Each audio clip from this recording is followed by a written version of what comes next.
Hello, can anyone hear me? Yes, Carl, we can hear you. We're just letting in the attendees and then we'll start. Good to see you. Thanks. Good to see you too. Right, so we are just past the top of the hour, and so I think we'll start. We still have some more attendees coming in, but best to get going.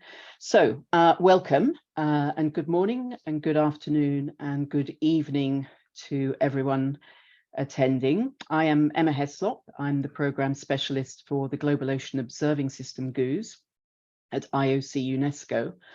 And along with GOOS, these dialogues with industry are being sponsored by the Marine Technology Society and the National Oceanic and Atmospheric Administration, NOAA.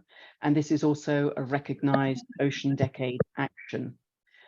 We welcome you all and sincerely appreciate you joining this, which is the second of 4 dialogues with industry. And this one is focused on multi-sectoral ocean architecture, integrating new observing networks and business models, taking place today, the 13th of October, not the 14th of September, as it says on the slide. Next slide, please.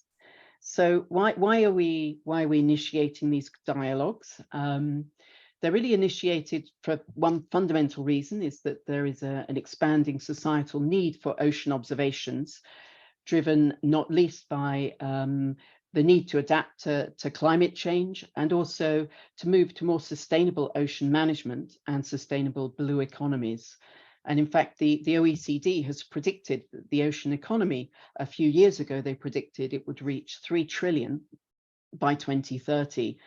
And by June of 2022, the United States Department of Commerce had found that the American blue economy already contributed to about 361 billion of the nation's gross domestic product across 10 sectors, representing businesses dependent upon the nation's oceans, coasts, and Great Lakes. So we see sector growth also in the NOAA IU's study that evaluates the growth of businesses in the ocean enterprise in the United States. The first study was completed in 2015 and the second in 2020. And between these two studies, it showed that the revenue grew from 7 billion in 2015 to 8 in 2020, and the number of businesses grew by almost 60% to a total of 814. And Canada has also done a similar study, and their draft results are showing, again, upward trends. So adding these facts to the 2 bullets on the slide, this translates to a growing demand for ocean information, as well as a growing pool of partners that can meet this demand. And this represents a change in paradigm, and it's really what we're here to talk about. Next slide, please. So in this slide, we can see on the right-hand side a representation of the ocean information value chain. And this is used as a concept to illustrate how ocean observations are converted through a wide range of interactions, transformations, and service delivery mechanisms to products that have value to decision makers and business leaders, and thus impact to society. Taking this value chain approach allows us to illustrate the importance of ocean information and related services. And in the diagram, you can see that what we're doing here is combining the ocean information value chain, one that's often represented in the public and intergovernmental sector, with the ocean observing enterprise, something that captures the work in the private sector. And it really allows us to show how the different elements of the value chain and the different providers of the content and the technology and the data and what areas they cover within the value chain. It also shows that partners in the value chain interconnect to deliver information to end users, and who in turn then drive the socioeconomic and economic benefits from these information products. So private and public organizations, as well as public and private partnerships on local, national, regional, and global levels, can all contribute to any number of these elements according to the nature of their organization, through commercial products, public services, data collection, provision, and also with philanthropy. Today, we're focused on the center of the value chain, which is the provisioning of observing networks and data. This is really the producers in this diagram, which encompass the technologies and the services to capture and manage ocean data. And we appreciate that some businesses that we have represented today possibly categorize themselves in multiple components along this value chain. However, today we're really looking at these dialogues to build upon each other. And so we do get to discuss all of the elements through the series of the dialogues. And so today's session will touch on the 3 overarching topics you can see on the screen here. It will be a discussion across the panel members to begin with, and then with interactive dialogue through the chat for the rest of the audience. So how are these dialogues different? Next slide, please. The planning team has really tried to craft these dialogues differently so that instead of having a single panel or session at the many ocean venues and projects, all of which have importance and contribute to the dialogue, we have spent quite a bit of time in curating 4 dialogues along the value chain that will each build upon each other. And we're really looking forward to hearing from you on the actionable recommendations, and our moderator will continue to push you in that direction throughout the session. We also wanted to ensure representation from different sectors, such as government, intergovernmental, private, and academic sectors, and the different disciplines such as finance and legal that might have views upon the topics raised. We have limited the participants who can interact verbally for the first 3 sessions with our moderator for logistical reasons. And we're hoping that everyone participating will enrich the conversation through the question and answer button, which you can use like a chat function. Next slide, please. So without more ado, let me introduce our moderator, Chris Ostrander, who will guide us through the process. I'm really pleased to introduce Chris. You can see from his short bio on the screen that he began his career in ocean observing. He was the founder director of the Pacific Island Ocean Observing System, or PAC-IUS, one of the 11 regional associations of the US Integrated Ocean Observing System, and has also worked in industry. And he has also participated on the national stage as a member of the IU's Federal Advisory Committee. So once again, I thank you very much for participating and look forward to a robust conversation. So Chris, over to you. Thank you, Emma, for that great introduction. It's my pleasure to join you all, and I look forward to a robust and collegial conversation today. For our invited participants, we ask you to keep your video on during the discussion, and I invite you to use the raise hand feature so I can call on you to share your thoughts with the group. I may direct a question at a particular participant or a group of participants. I also encourage you to open the Q&A box on your screen so you can see the comments and questions that come in from our audience. Please feel free to layer in your own comments to what you see submitted from everybody else. Please note that you won't be able to initiate your own thread on the Q&A, but you can verbalize any questions you have to the group just by raising your hand. In the interest of time, I won't be introducing our invited participants at the start of the discussion. Rather, I'd like each of you to tell folks your name, your role, and your organization when you answer a question or speak for the first time. For our audience participants, please listen to the conversation and submit written comments in the Q&A for everyone else. You can also layer in feedback to the questions or comments posted by folks. During the last 40 minutes of our session today, we will invite everyone to participate in open discussion. And for everyone, please keep your microphone on mute when you're not speaking. Please note that this session, the Q&A and the chat will be recorded and made available online, but the content of the session report that follows after will not include attribution to the comments or questions of any participant. So let's get started. Our first session is focused on building an integrated system with public and commercial networks. Underpinning this session is the reality that the global ocean observing system, historically funded by governments and operated by government agencies and grant recipients, is being complemented by a rapidly growing landscape of commercial platforms and data providers. So my first question, what are the barriers for businesses entering and developing commercial observing networks in the ocean observing market?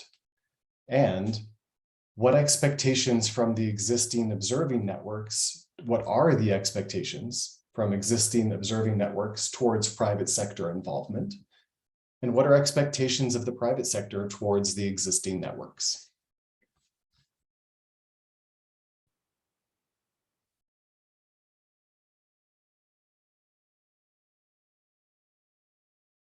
Feel free to raise your hand and we can dive into the conversation.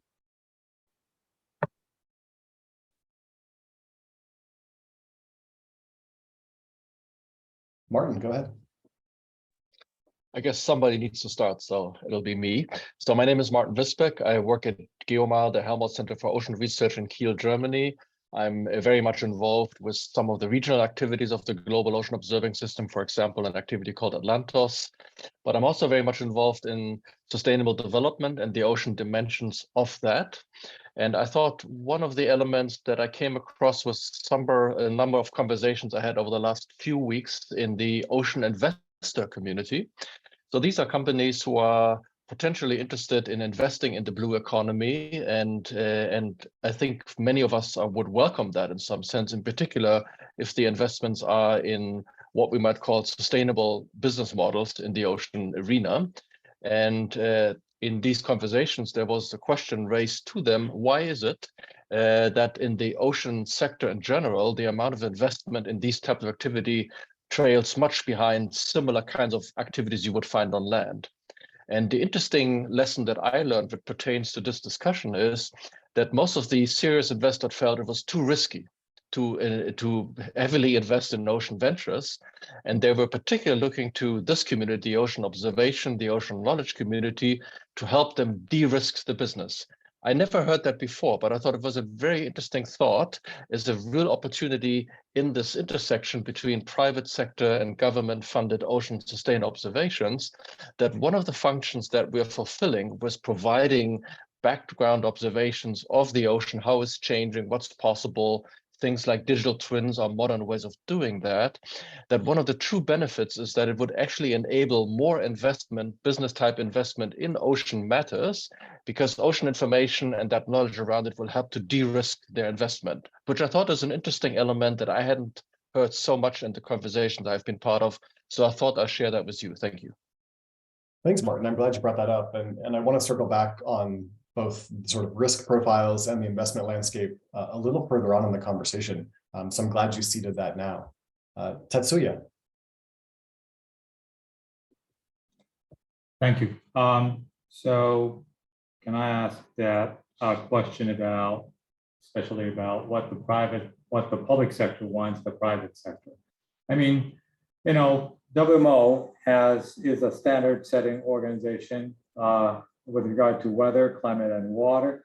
And, you know, 193 members have set standards for observing weather, exchanging of weather.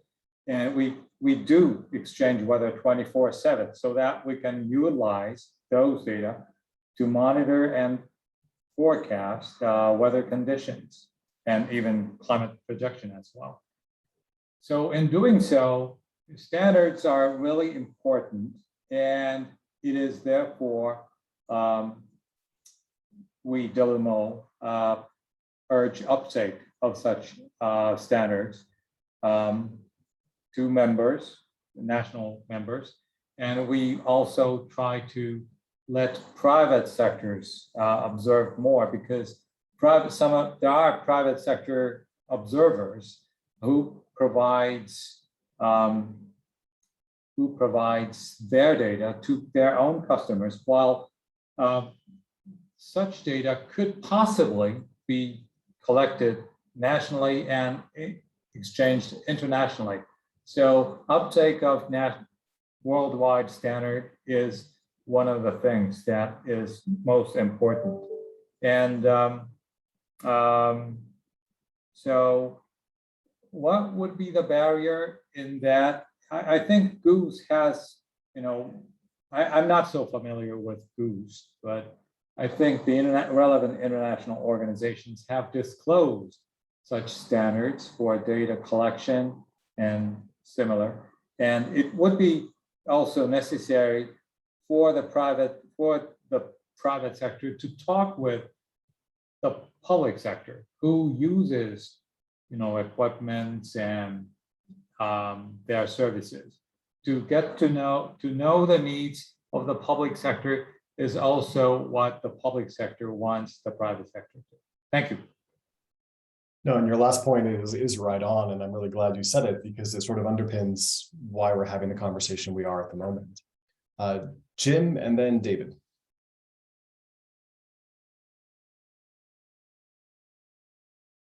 We cannot hear you, Jim.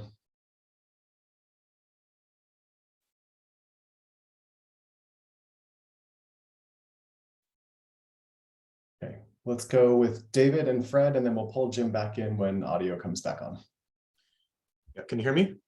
Indeed. Yep. So hi, everybody.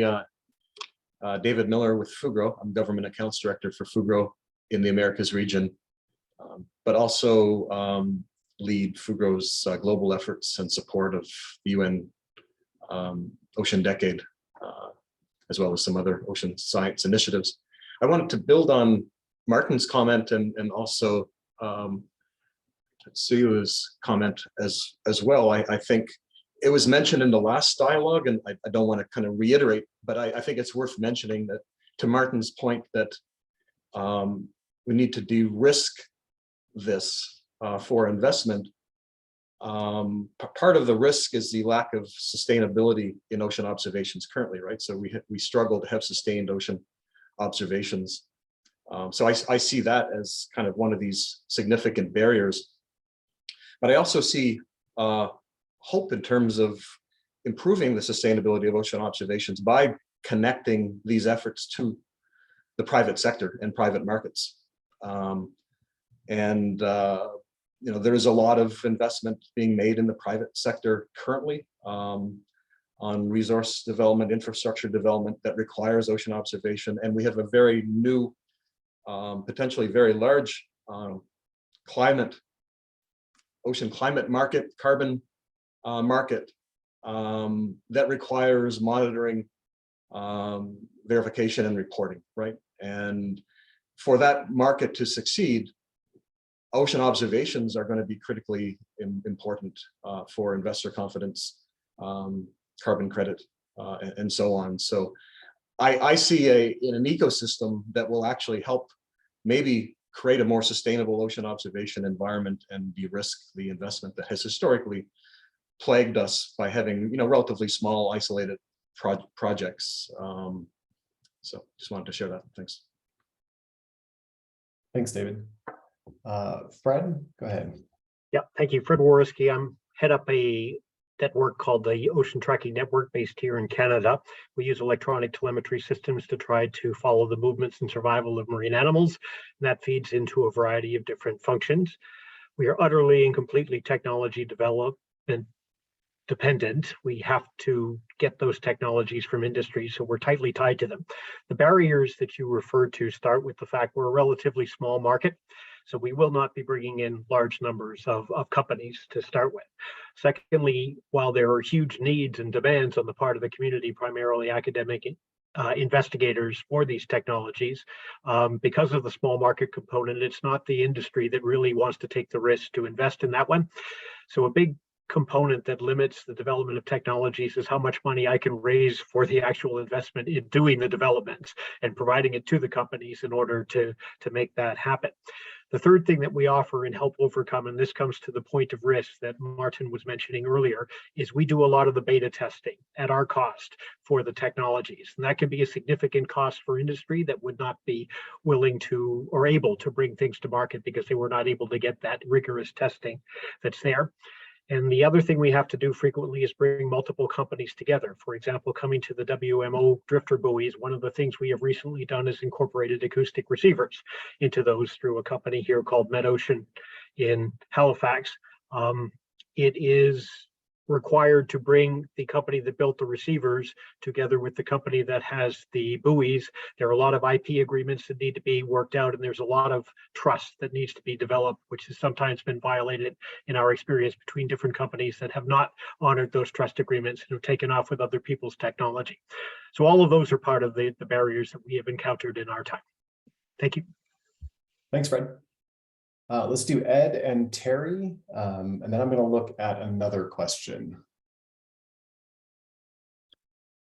Okay, so thank you, Ed Hill. I'm the Chief Executive of the National Oceanography Centre in the UK, and responsible for delivering a number of contributions into Global Ocean Observing System. I think there are it's worth maybe breaking the problem down a little bit into component parts, because of course there already is private sector involvement in delivering ocean observations, and this takes place in different models. You know, the first model is essentially where there is a public sector demand for ocean observations, which is outsourced, if you like, for private sector delivery, and there are examples of that, and the barriers to that are those traditional ones around public procurement, the length of contracts, and indeed the the appetite and need in the public sector for those observations, and the willingness to go to private sector providers versus other public sector providers that they have access to. So that's one mode of delivery. The second one, which is a very important one, is what might be called opportunistic participation by the private sector in ocean observations, things like the Ship of Opportunity program and things like this, where there are very substantive contributions from the private sector into making observations that would simply not be possible otherwise without them. The barriers there are very often relating to issues like standards, but also there are marginal costs involved in making those measurements, and there becomes question, what is the cost of putting the sensors onto a Ship of Opportunity, managing the data, and so forth.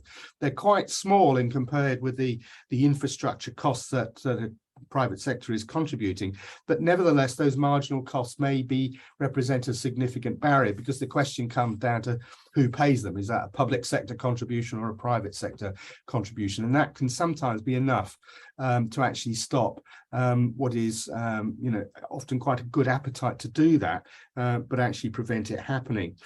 The third one, broad model, is where there is a data service provided in terms of the private sector, owning the capital assets and simply providing a data service. And there, some of the barriers relating to that kind of model and the appetite to take it up is actually about accessibility to the data, and indeed the ability to reuse it for multiple purposes by multiple stakeholders.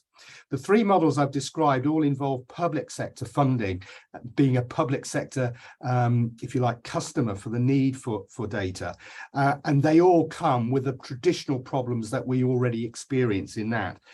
The last model is essentially where there is a very large private sector demand from private sector providers for data. And the real issue there is about growing the market in such a way that there are very large private customers for data, and those have traditionally not existed in the marine sphere in the ways that they have in the atmospheric data. So I think breaking it down by the models for private sector engagement and the kinds of needs helps to illustrate that there are different aspects of the barriers depending on which model and which space one is in. So thank you. That's great, Ed. Thank you. And I'd like to actually weave in another question that picks up on the last point Ed made, and then Terry, Jim, and Laurent and Carol Ann, if you want to answer on that one, please feel free to keep your hand up. And the question is, how can current best practices for privately collected data fit with the new business models that are emerging in the market, and or be improved to support public need for data? So how would Would fair data principles or harmonization or metadata standards, calibration, validation, how would that be handled, picking up on Ed's point, in an integrated system of public and private observing networks? Terry, do you want to jump in on that? Yeah, that's a different twist to the comments that I was going to make. I'm Terry McConnell. I'm the Global Director for Analytics and Cloud Automation here in Food Growth. And I also spent 6 months working as the Data and Knowledge Management Officer with UNESCO IOC on the Ocean Decade at the end of last year and the beginning of this year. So I'm bringing to this table both my private sector hat and my public sector experience with the Ocean Decade. To answer the last question and touch on this question, I'm very much going to put my capitalistic hat on, a profit motive hat as a private sector participant. And I'm going to focus on the aspect that Ed touched on last, was the delivery of knowledge and value from the data, and how can a private sector group enter into some sort of a commercial opportunity to deliver knowledge and value in the ocean environment beyond just responding to the needs of private sector clients like the offshore energy business and so on. So public sector data is generally very large scale, a large area, but generally low resolution, just because of the scope of the area that they're needing to cover. Private sector data is typically small area, but very high resolution. So the two data set concepts complement each other quite significantly. The public sector data provides the big picture context for a local area, and the local area data provides the ground truthing, if you will, for the bigger picture data. So how do you put those two together in creating a commercial opportunity, whether it be for the public sector or particularly for the private sector? And I'm very interested to hear from the WMO on how they've done that, because as I understand it, they have major investment from the public sector governments collecting data and creating forecasts, but they also provide that public data paid for by the taxpayers to private sector companies who then make weather forecasts available to the general community on a for-profit basis. So how do they manage that? Not from a data perspective, but from the commercial relationship and the justification of using taxpayer money in a sense that is allowing private sector companies to make profit. To answer your second question, however, it's something that's dear to my heart. As private sector companies like FoodGrow move farther towards managing our digital data ecosystems internal to the company, the concept of fair data practices becomes very much applicable. We need to have our data to be freely accessible, interoperable, reusable, findable, internal to the company. So within FoodGrow, we are developing an internal digital ecosystem that is following the FAIR concepts. Now, that's good for us internally, but what it also does is it creates a door or a portal to open the door to the outside world, the public sector world, to allow them to access, find, and interoperate with our data, and vice versa. So the concept of fair data, I think, needs to be promoted much more aggressively as a desired capability in any private sector company. Excellent. Thanks, Terry. Jim. Yes, can you hear me now? We got you. Okay, sorry about that earlier. I'm Jim Kostopoulos at Global Oceans. We're a nonprofit. I just wanted to comment on Terry's comment, which was interesting. And as I understand that the work that you're doing with making data available internally to standards, I imagine that's data that's already have been generated from customer data that may have originally been proprietary. Maybe some of that can migrate into the public sphere. And so that's, I see that more as maybe a donation or a collaboration with a company like Fugro to provide data that is not constrained by any proprietary agreements to the public arena, possibly. So, I mean, I think part of the challenge is to go the other direction and to say, you know, for a private sector company generating data that it needs to be paid for, in most cases now with companies like Fugro and others, that's normally part of a process that is paid for by a particular customer and which is initially proprietary. So I think that's part of the challenge in expanding the platform. But I also wanted to comment on Martin's comment about risk and risk mitigation. And I think that that's an important point because the investor community is going to be focused on that factor. And I think the challenge for the private sector in that respect is essentially in defining the customer space and in dealing with things like pricing and product delivery and scaling a business, how to develop products and how they mesh with market demand. So these are things that are common to startups and to new market entrants that are funded by venture capital and others that really expect these companies to scale quickly and to increase valuation significantly. And that's part of the challenge here with a market space that is still not quite mature. So I think that that's probably going to be a continuing challenge with new market entrants in terms of being funded by private equity and private venture capital. Good points. Thanks, Jim. Laurent. Yes, hello.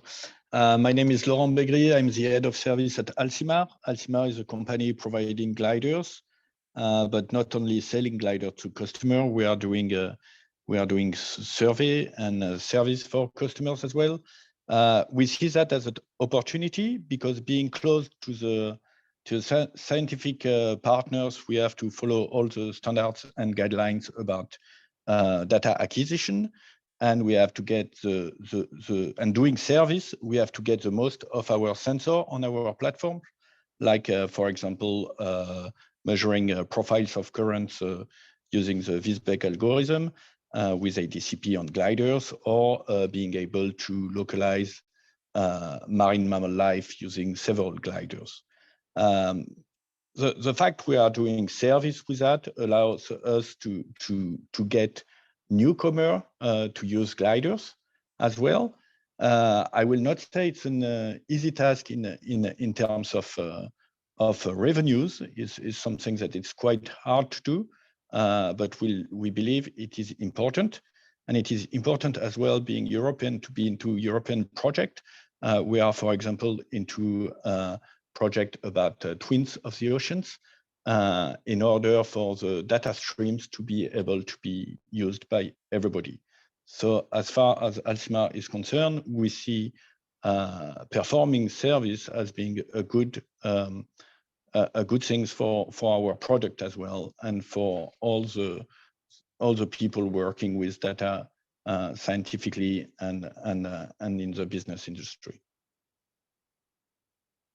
Excellent, thank you. Inga and then David.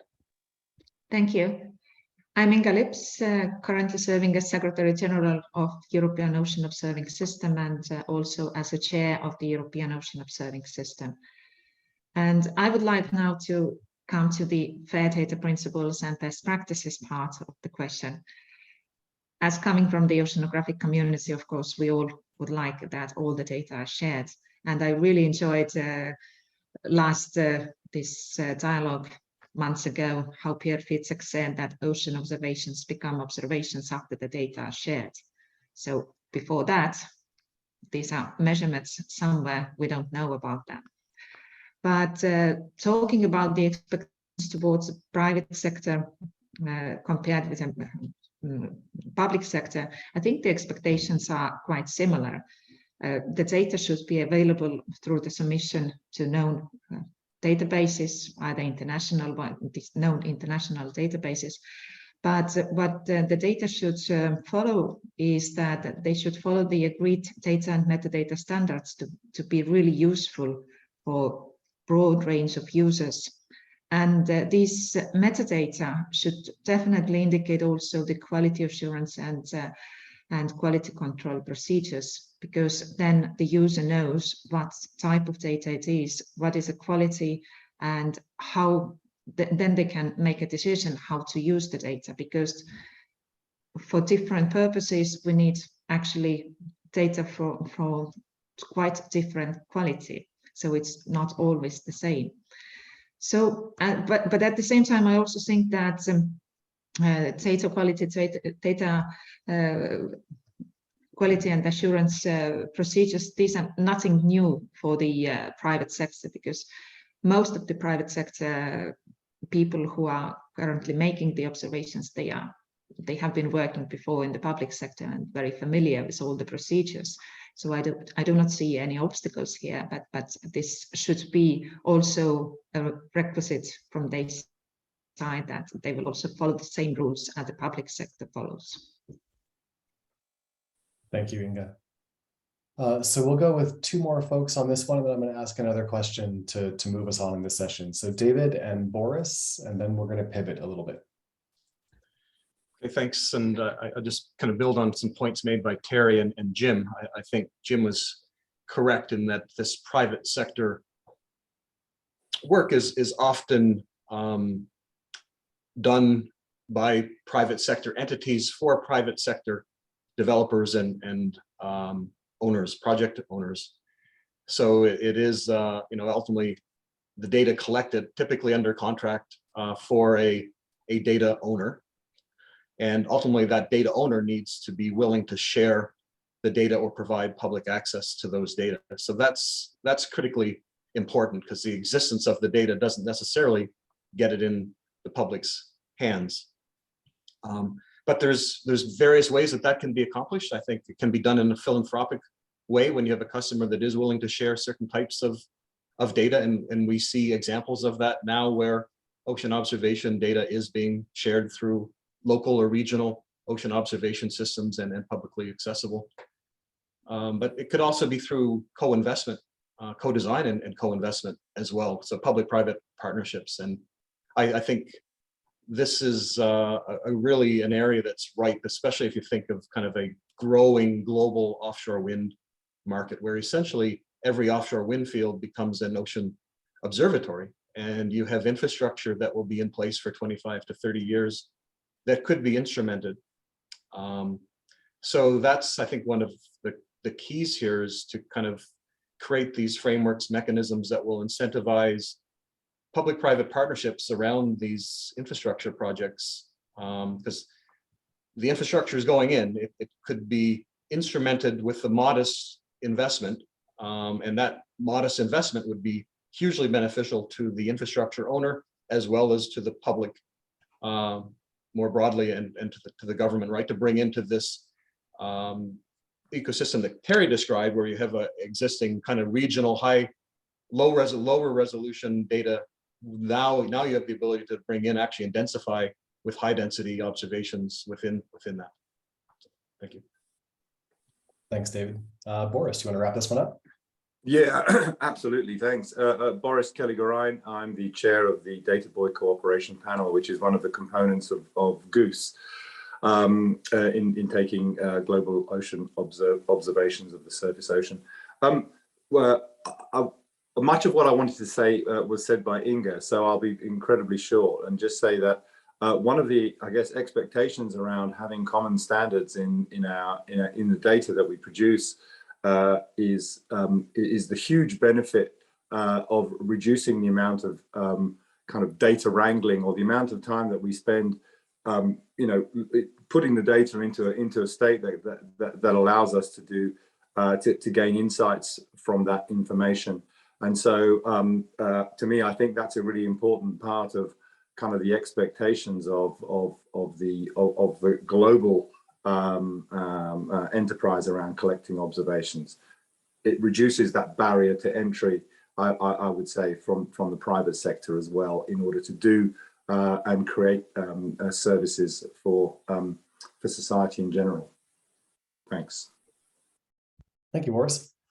So we have time to get into one more question, and we may push a few minutes beyond the agenda on this one, just so that folks have a chance to respond. But the last question for this session is focused on maturity. So what are the opportunities for adapting modes of operation from other sectors? Are there exemplar models of mixed public and private data collection networks, let's say from the remote sensing community or others, that the ocean observing enterprise can use to accelerate advancement to maturity? Martin, go ahead. So Chris, I think that's a quite interesting question that you raise. And I think we heard a few comments in the first comment as a little bit, that one of the reasons, or how is it possible? How is it easy for, let's say, different actors in this space? It could be the academic community, it could be more the government operational community, it could be the private sector. So how can we work together sort of intelligently or complementary or productively? And what it typically needs is some sort of standard setting organization that levels the playing field. You agree on ontologies, you agree on accuracy, you agree on best practice. And I think what we have in the ocean community, on the one hand, there's a well-established, we heard about it, the World Meteorological Organization, which is a de facto standardizing body, but even more so, actually, many of the member states have legally obligations to share the data. So it's a very rigid and very productive setup. A slightly looser arrangement is with the Intergovernmental Oceanographic Commission of UNESCO. We heard a little bit about them. They are also a standard setting body because they're part of the UN, and they themselves support an activity which is called the Ocean Best Practice System, where you can register ways in which you do operations there. So what you were specifically asking, are there exemplars where that is working well? And I think probably the best example that we have in the marine community is around observations of temperature at the surface of the ocean, because there you have many different communities contributing. On the one hand, you have an increasing range of satellite platforms that are able to observe the ocean with different technologies, which work with different accuracies and conditions. You have a well-run, let's say, calibration operation with drifting buoys that is run by the Global Ocean Observing System. It's a multinational effort.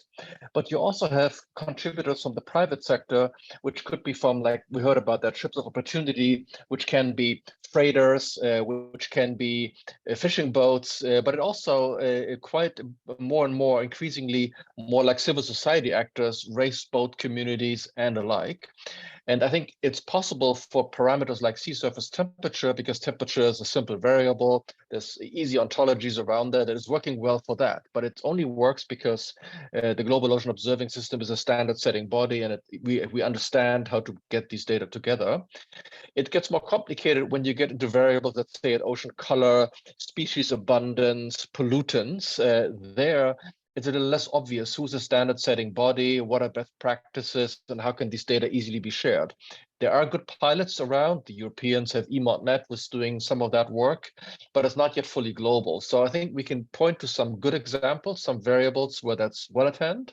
But I think they're not necessarily only variables of interest, in particular for the private sector and supporting ocean health communities, advanced efforts like digital twins. So I think there's more work to do, but I think we do have some examples where that's working already. And we can build on that, I believe, and build it out to the broader suite of ocean observations. Thank you. Thanks, Martin. All right, so we're just going to push on for another 5 minutes on this session. We'll just shift our break back a little bit, and then we'll make up time later. Tatsuya, Jim, and Carl. Thank you. So I forgot to introduce myself. I'm in charge of public-private engagement at the World Meteorological Organization Secretariat. I have shared in the chat box about the good practices of opening the data for use by the private sector, and also how the public sector, National Meteorological Organization, has used standardized data and non-standardized data. Some of them purchased their data. Some of them are probably just utilizing on a memorandum basis, but I don't know much about the contract. But in any case, there was the government, I'll be short, the government who wants to disclose the data have involved all the stakeholders to go to their Congress together, that this data will be meaningful for their economy. And also, there are many existing efforts to utilize private sector's data with quality control. What Terry, I think, has mentioned is that, there are, public sector's data is broad and, not so dense, but private sector data are sometimes more concentrated and can do something. So it's, if dialogues will be made to get to know each other, that sort of situation will be improved. Thank you. Thanks, Tatsuya. Jim, and then Carl, and then we'll tie this one off. Yes, thanks. Stemming from what Martin said about standardizing data and methodologies, the paper that you shared from the National Academies, the Leveraging Commercial Space for Earth and Ocean Remote Sensing, references the hybrid space architecture, which I think you also reference in the material here. But what that suggests is, in that paper, they talk about replacing traditional program stovepipes to enable individual stakeholders to use a common framework to meet unique needs. So the kinds of intergovernmental bodies that Martin mentioned and others, the IOC, the WMO, and others, could, along those lines, create common standards or frameworks that could then be a common platform for commercial entities to come along and create services and products that would align across many needs. So what you're essentially doing by standardizing requirements, if you could couple that with aggregating the demand into essentially a more singular marketplace that is more monolithic or singular, then you could provide more opportunities for commercial entities to create products and services that they could then scale across that group of customers. So I think that type of a concept makes it a lot easier to essentially commercialize some of these opportunities. Thanks, Jim. And I'm going to loop back on the sort of hybrid architecture spot in session 3. And so I'm glad you put that out there now. Carl, do you want to go ahead? Yeah, and I don't think I'll exactly answer your question, Chris, but I think building on the discussion, I guess examples from the meteorological community, the ocean community should try to follow suit as well, using the standard setting bodies we're talking about. And we've been pretty successful in the ocean community being inventive, like startup companies, building capabilities from bootstraps, if you will. And when I mentioned the meteorological community, I'm thinking about, I think in the ocean community, we could do a better job of identifying a need that we're going to be meeting and defining a service and giving it a version number, and then identifying the requirements for enhancements and tech development for the next version of that service that we want. And that goes across all sort of science domain and mission areas. And so that, I think we could do better about setting the tables to have co-development with private sector and public sector together. And the model that you're a part of, Chris, having started PAC-IUS in the US, where we have a non-federal to federal partnership, the IUS regions in the US are innovation hubs, if you will, and they're connected to the users. And we need to figure out a way to set up ongoing engagements and dialogues to have that requirements feedback loop from the customers that Jim just referenced more transparently available to the larger communities, so the co-development could happen. And I think funding prize competitions and challenge-based competitions to push people together, to have different technologies together to a given need, is a way to try to innovate faster. And we've got pockets of successes, and we should build upon those. And I'll stop there because I could talk all day on this. Awesome, thanks, Carl. I know there's more comments, I know there's more questions, but I'm going to move us to a break for a few minutes, and then we're going to pivot into a conversation around data streams. A lot of the points folks have raised, we're going to circle back to on sections 2 and 3, and then the broader conversation at the end. So why don't we take a break for 3 to 4 minutes, and we will reconvene at 5 minutes before the hour. And I'll see you in a few minutes.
Welcome back, everyone.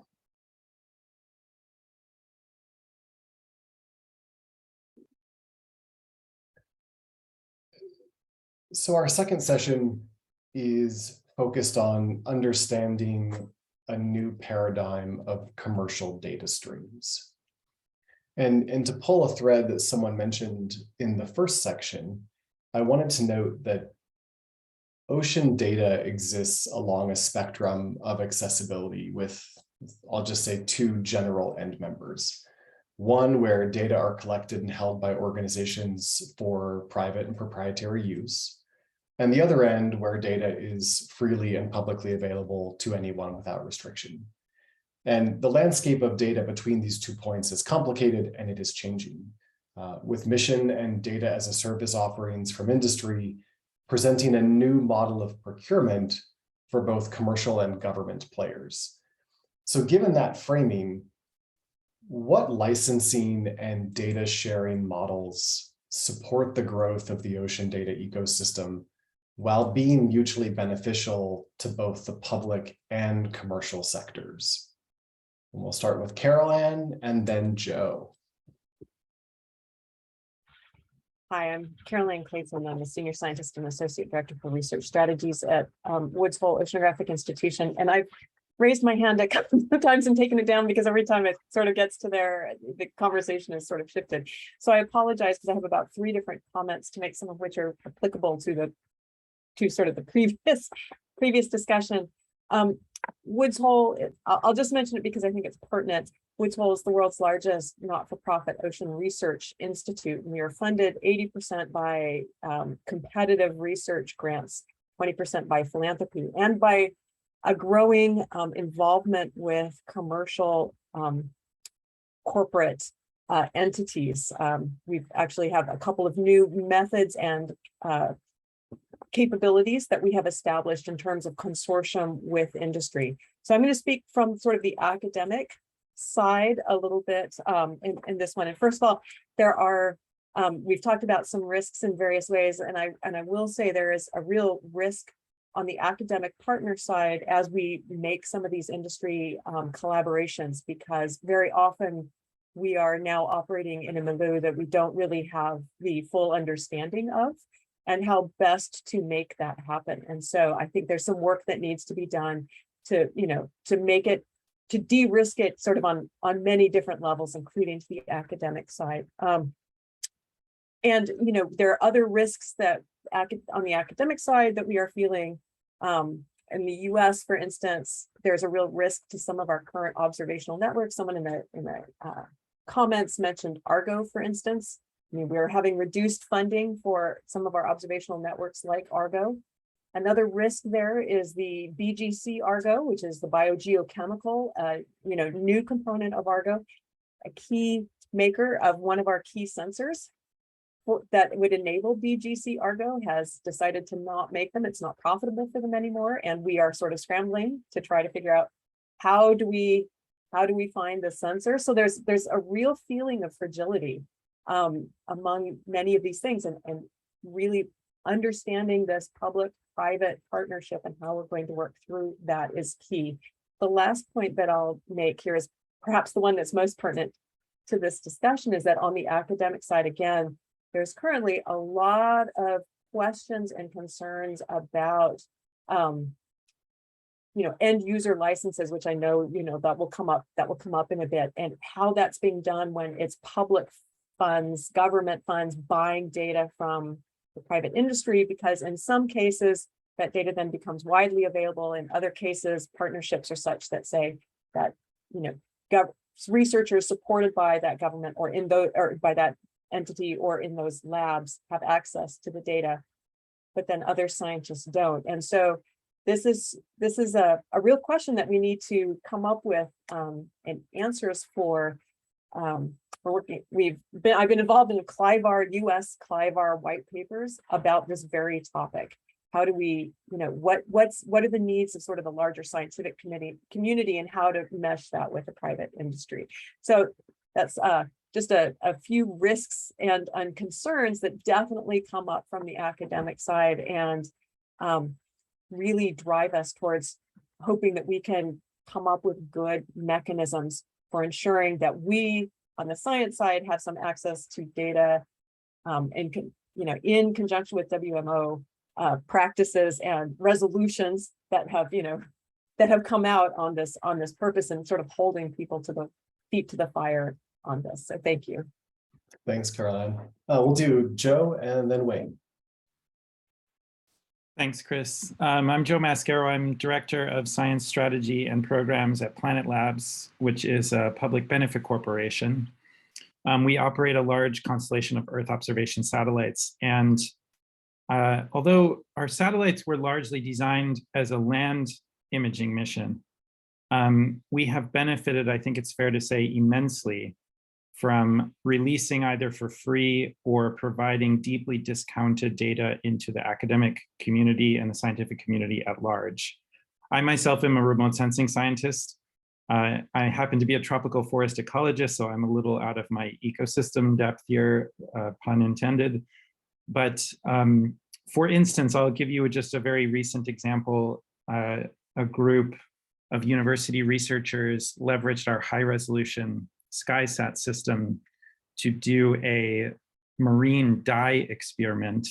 So they tasked a satellite to understand the deployment of dye into a marine kind of outflow environment. And this was a completely novel application of our data. So of course, some of the huge benefits for us as a private company, as a public company, are to understand what kinds of use cases in the world our products are relevant to. Some of those are probably going to remain pure research and may not have commercial markets, but a lot of them do matriculate and mature into commercial markets. And then also invest in having an impact, which as a public benefit corporation is a critical measure by which we assess our performance as a company. So I wanted to share on the licensing because I've been heavily involved over many years. You know, one of the things that was challenging, and I think it's worth companies looking at carefully, is the crafting of scientific use licenses. We did that initially to serve academic university communities where we had a clear user group that is not concerned with revenue typically. And we're really excited about just publishing in the peer-reviewed literature. And then also in the process of a large NASA procurement, which is the Commercial Small Sat Data Acquisition Program that I know many other providers, imagery providers contribute to, and also data flows well beyond NASA into federal agencies and also university researchers funded by NSF. But again, working with NASA to craft a license that is amenable to the consumption of that data for scientific capacity. But let me say a last thought about truly open products. I think we've found some great success in building products that are derivative products that are irreversibly uncoupled from the underlying data. But one of the big challenges with this is that understanding the kind of transparency and version control and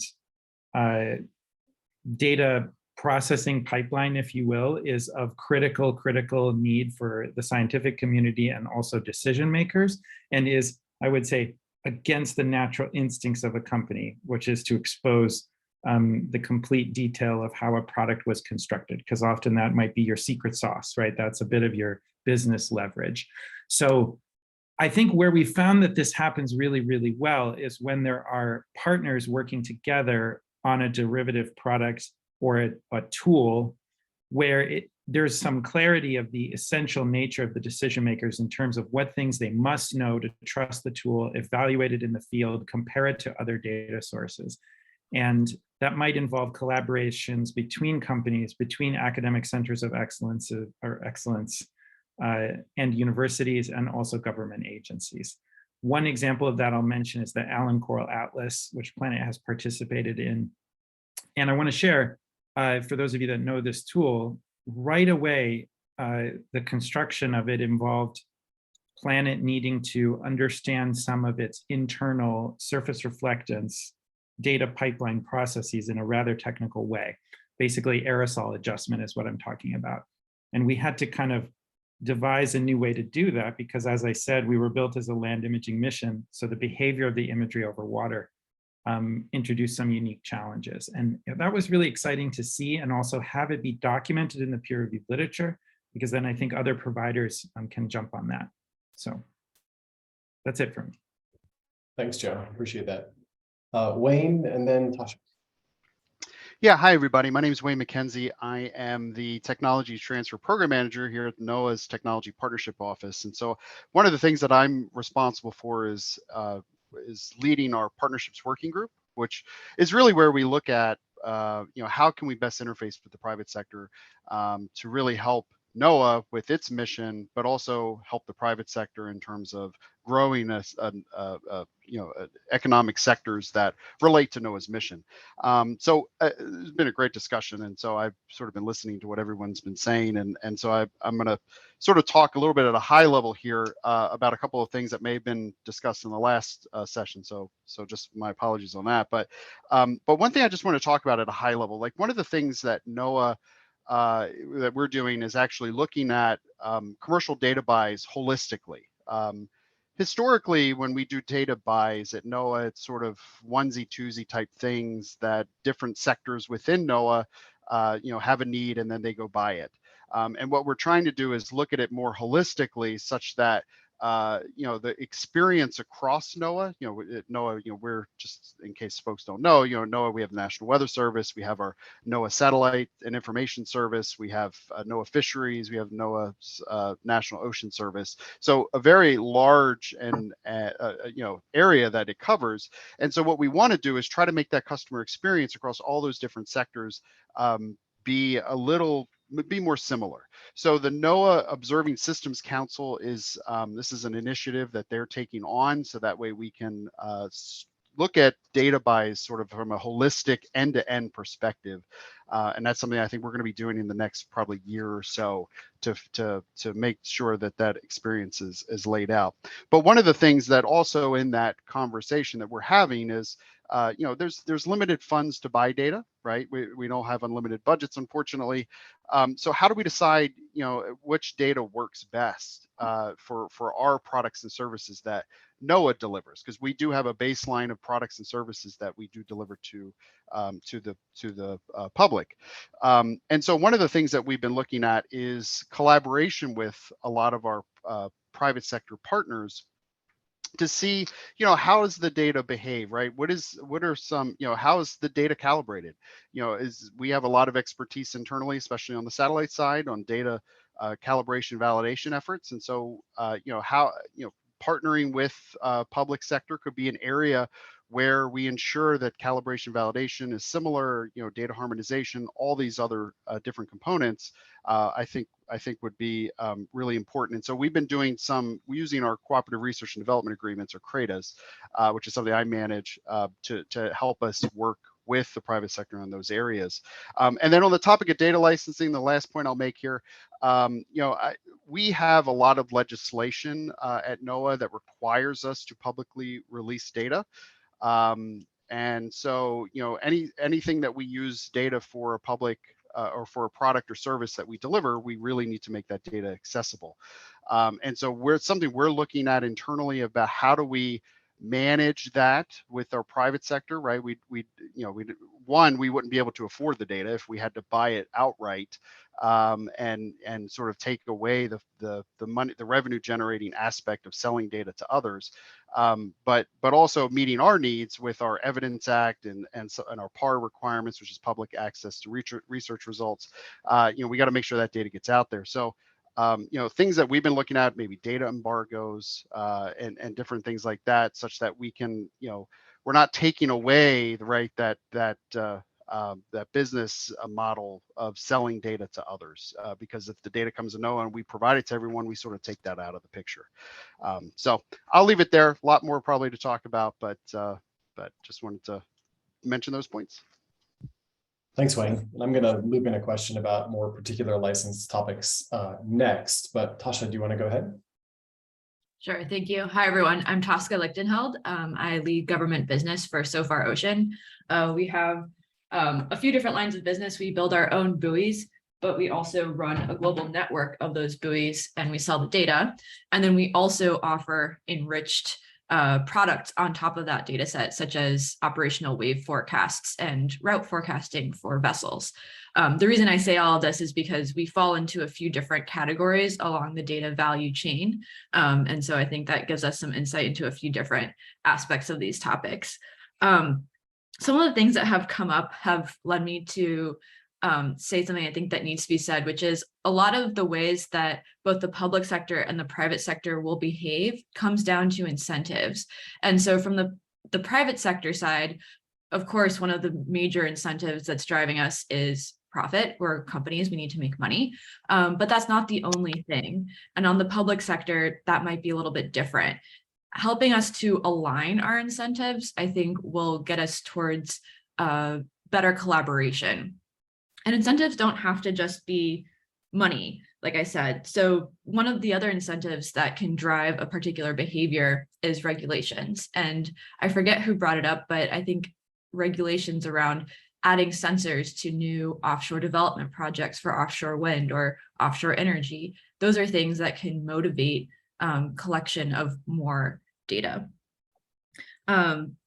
The other thing that can be an incentive is the ability to share in a new discovery.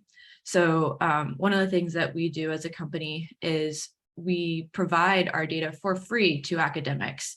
I really appreciated what Chris was saying from the, or Joe, sorry, was saying from the Planet Labs perspective, because of course, if we're investing our own private funds in collecting data, then we don't want that data to just be freely available. That's not how we run a business. But if it's to someone who is just using it for academic pursuit, then there's mutually beneficial ways where we learn more about how the data is used, and we support an academic institution without that other institution being able to create their own revenue from our data. From the commercial data buy side of things, I think that having these end user license agreements is incredibly important. And there doesn't have to be one size fits all. So there is the option that, for example, the government doesn't need to, just because there's a data provider who has, you know, thousands of data points that are coming in on an hourly basis, they don't need to necessarily have access to every single one of those data points from every single station.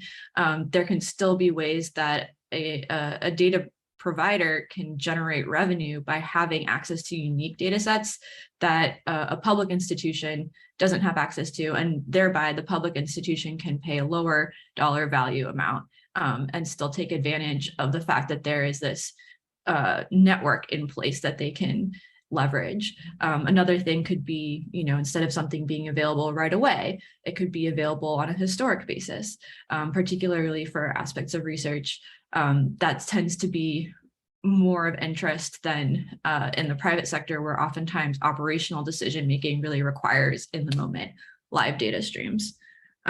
So those are just a few different angles that I wanted to touch on. And then the last thing I'll say is standards do really help everyone communicate with each other and get on the same page. So I think when it comes to incentives, we'd be really incentivized as a company to make sure that our data is adhering to a particular standard, if that's the same standard that's being asked of us by all of our consumers, whether they're public sector or private sector. So the more alignment there is on standards, like we're all in favor of that because it helps us invest in those developments in our product. Thanks. Thanks, Tosca. So I'm glad to hear two folks mentioned end user license agreements. And I'd love for more folks to jump in on that, especially those on the remote sensing side where it's a bit more common to do that. Martin, do you want to go ahead? Yeah, I'd love to come back to some of the more principal elements around this conversation here. And that is how we actually view ocean observations, let's say ocean observing system from a societal point of view. And I'm going to say that with the way we do it in our space in ocean, it's quite different than in the weather space. And the reason is not that the actors are different. I mean, in weather, you have academic institution, you have sort of the government run places, but you also have the private sector. But what is different? That countries of the ones that we're all from consider weather data which feed weather forecasting as an essential element of actually operating the country, because they're important for safe navigation, there's a safe air travel, they're important for many other decisions that governments have to take. That is not so obvious, at least not so articulated in the ocean space. I think most countries would think ocean data are a luxury item or they're sector specific, where bilaterals of the kind that Tosca was referring to are the way it's done. But I don't think very few nations understand ocean observing system and ocean information as a key variable in actually running the enterprise, like running the country. I do think that tide is shifting a bit, that ocean observations is shifting from what you might call a niche subject. That's what academics sort of want to do, you know, some bilaterals, to a norm subject. That means what you do to run a country. And in that shift, the mode of operation changes quite a bit. And I think it's also important for the private sector, because in the business of generating weather data, there's quite a few interesting models where private actors come in as a contractor to some of the government regulators and so on. And the difference is, for the private sector, you are guaranteed that that engagement is going to go forward for a long time, because it's the kind of thing that governments do because they think it's important to run the country. And we don't see that same level of commitment in the ocean space just yet. And so I think if that was shifting, if it was understood that organizations like in the US, like NOAA and Europe, similar ones, would have a mandate to provide that type of observations or information for the next 20 plus years, and then there's a tech refresh coming on, I think the private sector would be quite keen on safeguarding that space. And in that way, also private actors can have an interesting role to play. And the last point I'll make, Tosca mentioned to it, that is not so true in weather, but it's true in climate. So in weather, it's the real-time element of it that is also important to run the country. You want the data as fast as possible to make this government-based decisions. But the same data from meteorology, but also from ocean, are also important to understand, let's say, the evolution of climate, risk assessment around climate change, and so on. And for that information, the real time isn't so critical. Sometimes the data which are a year old are extremely valuable.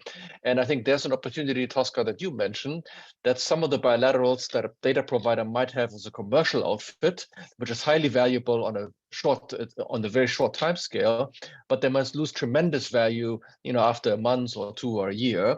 And should there not be part of the public record then? In fact, I think some regulation could be made from our governments. I'm actually surprised they don't do that they would say environmental data at some point has to become part of the public record.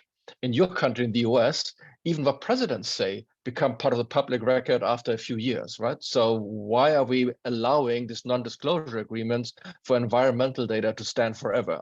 To me, that I don't understand that, but there's an opportunity for governments to step in and basically say environmental data are part of public good, maybe not real time, but eventually. And if we understand that to run a country in a profitable, safe, or a way, that ocean data are increasingly important for that, that will shift the needle in many different ways. And it will make the whole dialogue around data quite different, more akin to what we have for weather right now.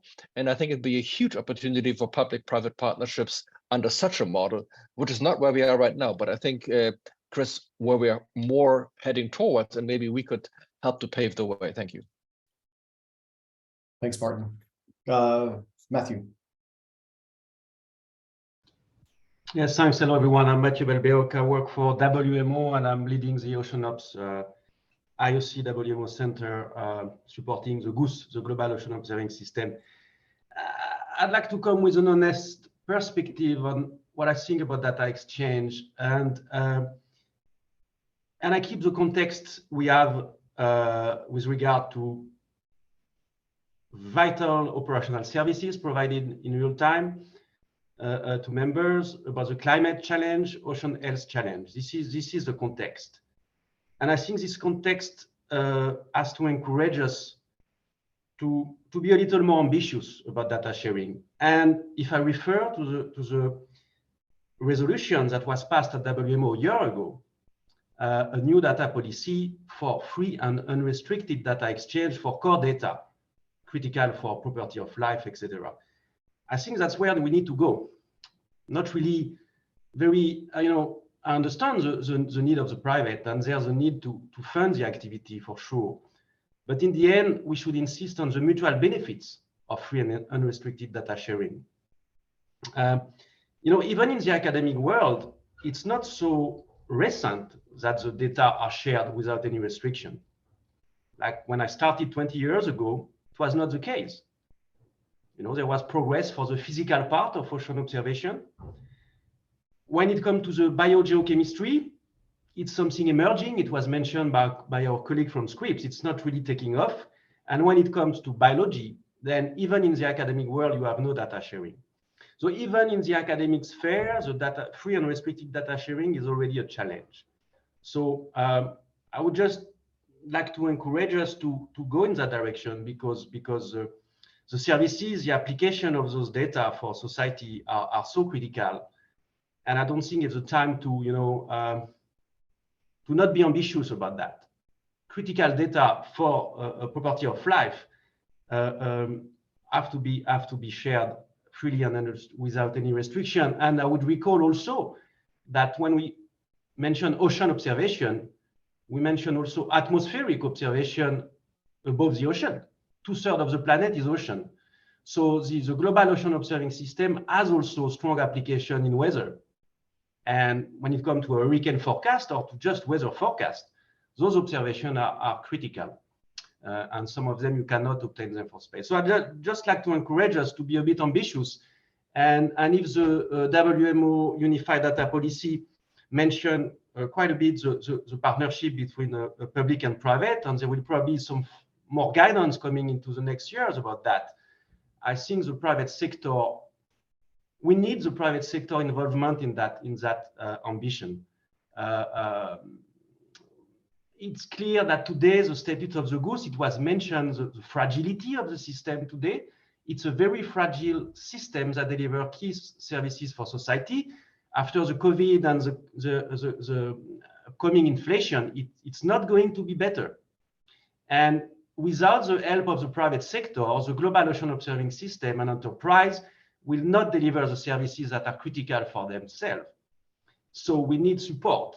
And I guess free and restricted data in the beginning will have a lot of mutual benefits and also generate some businesses in the end. But that's, for me, that would be the starting point. Share data without any restriction first. Thanks. Excellent. Thank you, Matthew. Let's go with Kevin, Carol Ann, and Jim, and that will probably tie off this section.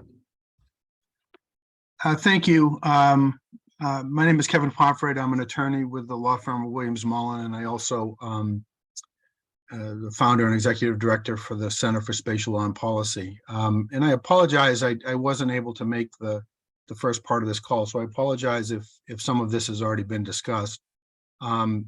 I did just want to make a couple of points from a legal standpoint.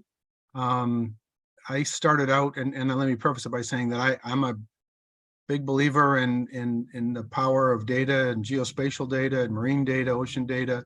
I started out my career as a satellite imagery analyst before I went to law school, and I've been involved for a number of years in different aspects of this community. And I know the benefit. I see the benefit. I'm a big supporter, but I've also been practicing law now for almost 30 years as a corporate business attorney, and I see what other industries go through and having to do with in terms of legal issues and licensing and business issues. And I don't think this community is going to be any different, even given its importance and, some of the things we talked about in terms of climate change and all of these things. I mean, I get all that, but there's still business and practical realities that I think if the private sector is going to be included in this, at least for me as a lawyer, come to mind. So the first one is, I see data as an asset, just like any other asset for private industry or any other industry or sector. And as a lawyer, you look at how do you maximize the value and you minimize the risk of that asset. For some reason, the data is not seen as an asset by a lot within the public sector in particular, and other sections. They think that it could be, that things should be open and shared and freely shared. And I get the value of it, but it's an asset. And that goes against how businesses work. So you don't make, for instance, Microsoft, when you enter into a software license with Microsoft, you don't require Microsoft to share that software with everyone that's a US citizen, but for some reason data, that there is that mentality that we need to share it. And I think that's something that needs to be considered. We talk about licensing and derivative products. We talk about data in general, but I'll tell you that different types of data, different types of uses have different legal regulatory risks associated with them. And if those aren't reflected in a license agreement or data sharing agreement, I think it's still going to be difficult to share, even if you have it under an open license. Because an open license is a license. And I know there are open terms around how you can use it, but it's still a document that allocates risks and addresses other challenges. So I just put that out there. One of the speakers, and I apologize, I forget who it was, mentioned limited budgets and procurements, and I get it. We're all dealing with fiscal austerity now. But if you have less money and you need to buy and then to share it with the same amount of people, that often raises issues for businesses, right? And that's just the reality. You're not if you don't have an intergovernmental buy, if you just have an agency procurement, that's a challenge if depending on what you're buying and how you're going to use it for and the type of data, that type of thing, in terms of how the risk is allocated. A lot of this is international, right? A lot of the issues that we're talking about are international. And I can tell you that the laws around intellectual property, liability, increasingly privacy, are very different around the world. And so as you start to increase the granularity or the completeness of the data, or how often it's collected, you're going to have to deal with different legal regimes. And that's something that is going to become increasingly complex, not easier. And I know in some areas, I know WMO, I've seen in the chat, has some adoption, but a lot of types of data, a lot of uses aren't subject to those regimes. And so that's going to be a challenge, and you're going to need to get lawyers involved. And then just for the last part of it, there aren't many lawyers that understand data. This is a new area. It's not been taught in law. In most law schools, it's just now being thought of. We're still trying to figure out from a legal standpoint how to deal with issues around privacy and data protection here in the United States. So, there's a steep learning curve that I think, when you're working with your legal folks, you're going to need to sort of bring them up to speed in terms of how you're using it and what you're using it for and what your concerns are, what your customers' concerns are.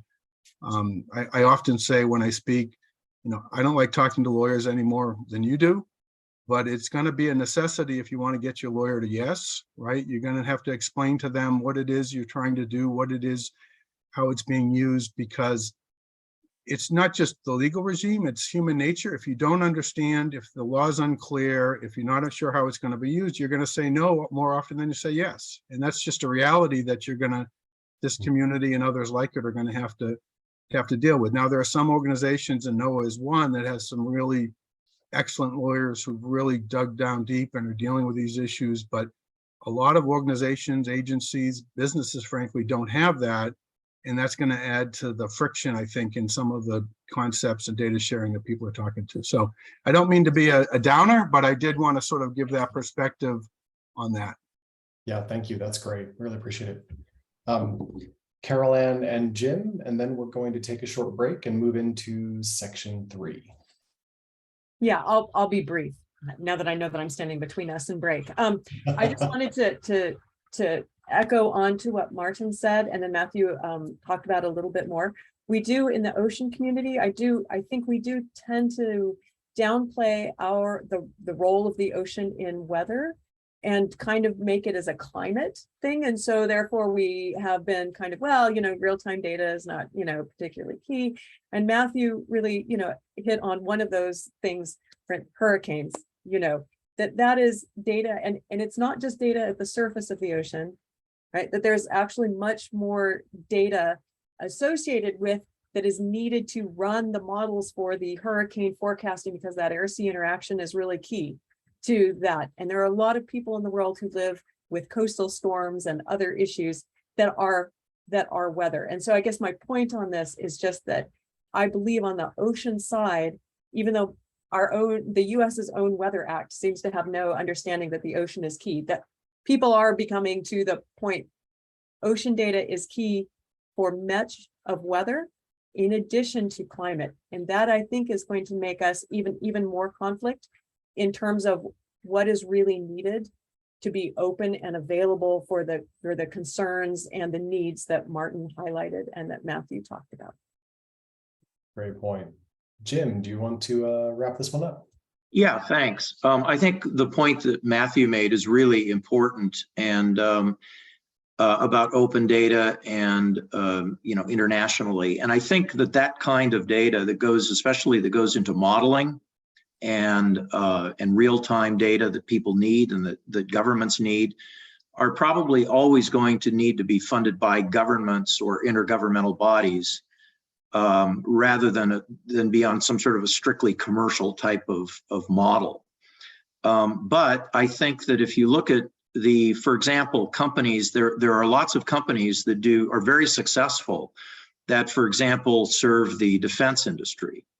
The defense industry obviously is government funded, and those companies provide services and products to the defense industry that is ultimately used for public use. So the point is that I think in this example, we could envision governments or intergovernmental entities contracting with commercial entities for providing data that they then make public for the public good.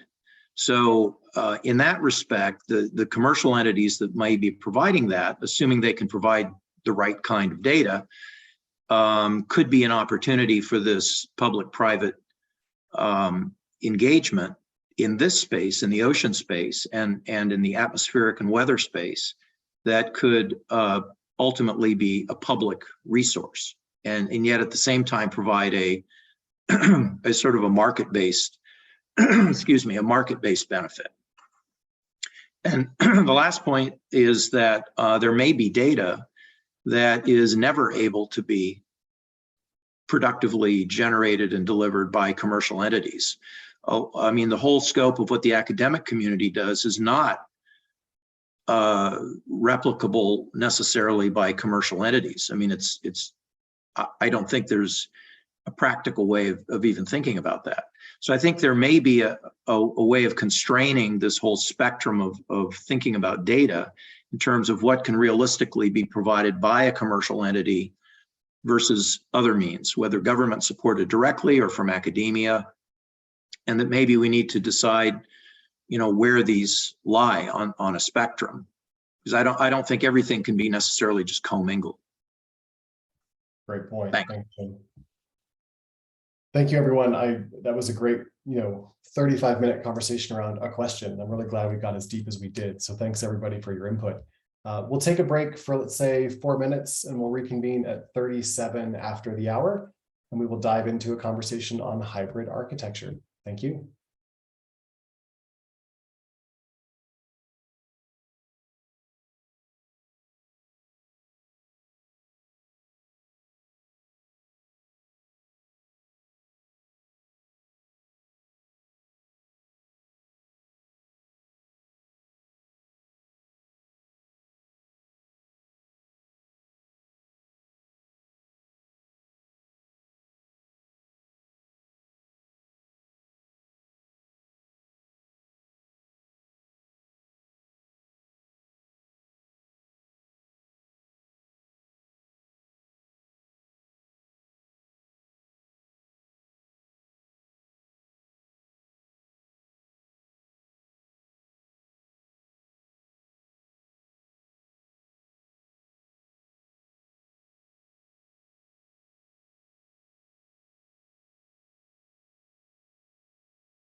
All right, folks, welcome back.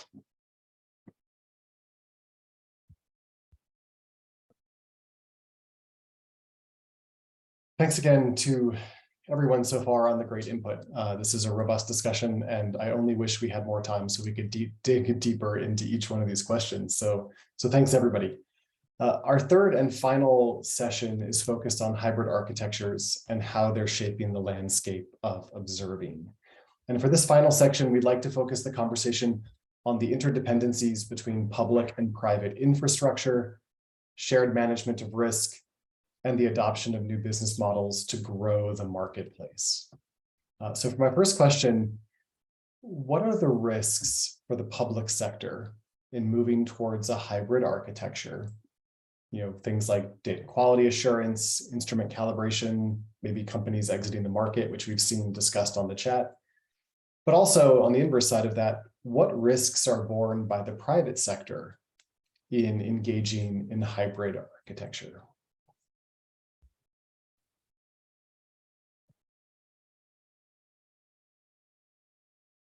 Wayne, go ahead. Yeah, so I'll just sort of mention one component that I don't think has come up, which is IT security. You know, a lot of the data that comes in to us, you know, we have to go through a vetting process to set up our data streams, so that way we go through various security scans and make sure that, you know, there's nothing malicious in the data and things like that. And that's something we do for a lot of things. And so I think one of the things that we should probably be thinking about is how do we minimize that, right? Is there maybe a trusted vendor component? You know, a lot of in the US, when we look at things like software as a service and we procure those software as a service, there's something in the US called FedRAMP, which is that the vendor goes through various security protocols and checks to make sure the data and the services are secure and aligned to a lot of our federal requirements on data management and data security and IT security as well. And so maybe there's something along similar to those lines that can help us sort of mitigate that component. But that is just wanted to mention that's something on our side that we have to be cognizant of. Great point, Wayne. Thank you. Inga and then Tatsuya. Thank you. I think one of the great risks or most concerns for the both sides could be the sustainability, because this is an issue for the private sector and for the public sector. Of course, private sector, when making an investment to a technology and to engineers to run this technology, they also would like to be sure and secured and somehow that services are procured for a long time and not just ending after a couple of years. But it's the same security need also for the public sector, because also if public sector is procuring something from the private sector, they want to be sure that this private sector company is not dissolving after a couple of years, and they do not have enough data to sustain some services what these data were used to. So I think sustainability issues are very important for the both sides. Thank you. Thank you. Tatsuya and then Icarus. Thanks for raising your hand. Yeah, that was something I wanted to say. I mean, if public sector purchases private sector's data as a service or operation as a service or infrastructure as a service, they have the accountability to taxpayers, and so there is a risk from the public sector. And so it is a big concern from public sector, and I think just as Inga mentioned. And also from private sector, there could be, you know, I personally think that if, you know, we have to make a hybrid observation network, first, there have to be an exchange of data, which may end up in, you know, not satisfiable result because of the data quality issue or something. But I showed you in the chat box about the past examples of Norway, Meteorological Service of Norway and Switzerland, which ensured quality control of private sector's data and disclosed the status of such data. So that may compromise, deteriorate the status of private sector, but that, yeah, but that could be, but it's worth to work together. Thank you. Thank you. Icarus, go ahead. Hi, Icarus Allen, Chief Executive of the Plymouth Marine Laboratory, a not-for-profit research centre in the UK. I suppose I'm listening to this and wondering why you're actually looking at this through the optics of risk rather than opportunity. You know, working with the private sector potentially gives you a real opportunity to expand the services provided, the range of observations, the quality of them, everything else. Diversity generally strengthens these things. I think it's fairly naive in the current climate to assume that there aren't existential threats to observing systems if you just rely on government funding for them. So I would really, ask, to think about it in terms of the opportunities rather than the risks. I think the bigger risks come with not engaging, and the bigger risks come with putting up lots of complicated barriers to that engagement. Whether that's through regulation, whether that's, you've got to think very carefully. Yes, you need licensing, yes, you need standards, but they've got to be the right ones. If you make it all too complicated, then you'll put business off, much the same way as you'll put academic users off, if you can't actually access and use data freely and easily. No, fair point. Thank you. I'm glad you brought that up. Boris. Yeah, hi. Thanks again. So I think just on Icarus's point there around opportunity, I think one of the things which the academic and research community has been doing for many years is really trying to, get the best data that they can to understand the phenomena that they're after. So it's that, the highest quality, gold standards. But that suits one purpose. It's not there are many other sources of levels of quality of data that are also incredibly useful, and it's just really it's not about producing the best gold standard that you can. It's about providing that quality information to the user so that they can make those decisions that they need to. So, for instance, from a weather perspective, forecasters, when they're looking to kind of forecast the weather, they'd be interested in just some situational awareness as a front loop through. It's not whether or not the wind speed is, of a particular value within a particular kind of uncertainty. So I think that's it's worth mentioning because I think it's an opportunity rather than seen as a risk. If you don't have the right quality data, we're not going to use it. So that's one thing. The other, but on the risk side and possibly an opportunity side is the matter of environmental protection, stewardship, and footprint. So I think we need to, this is increasingly in the public domain, media interest, and so on, putting plastic in the ocean, for instance. And so I think that there's a risk there on all sides of the contributions to global ocean observing, which is which needs to take this into consideration. Biodegradable stuff,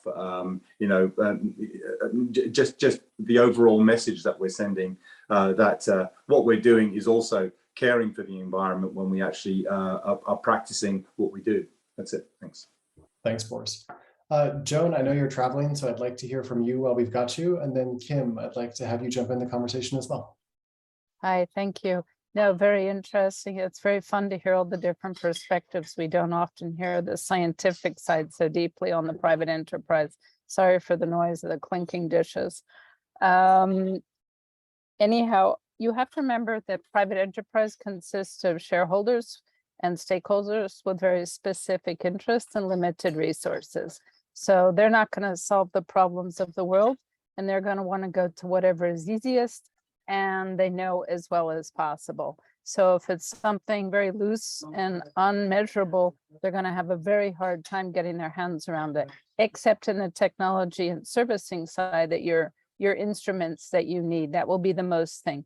As far as sharing data, who owns it, who pays for it, how you share it is a very big question. And I tend to agree with somebody who spoke before, I'm terrible with all the names, about the data should be free.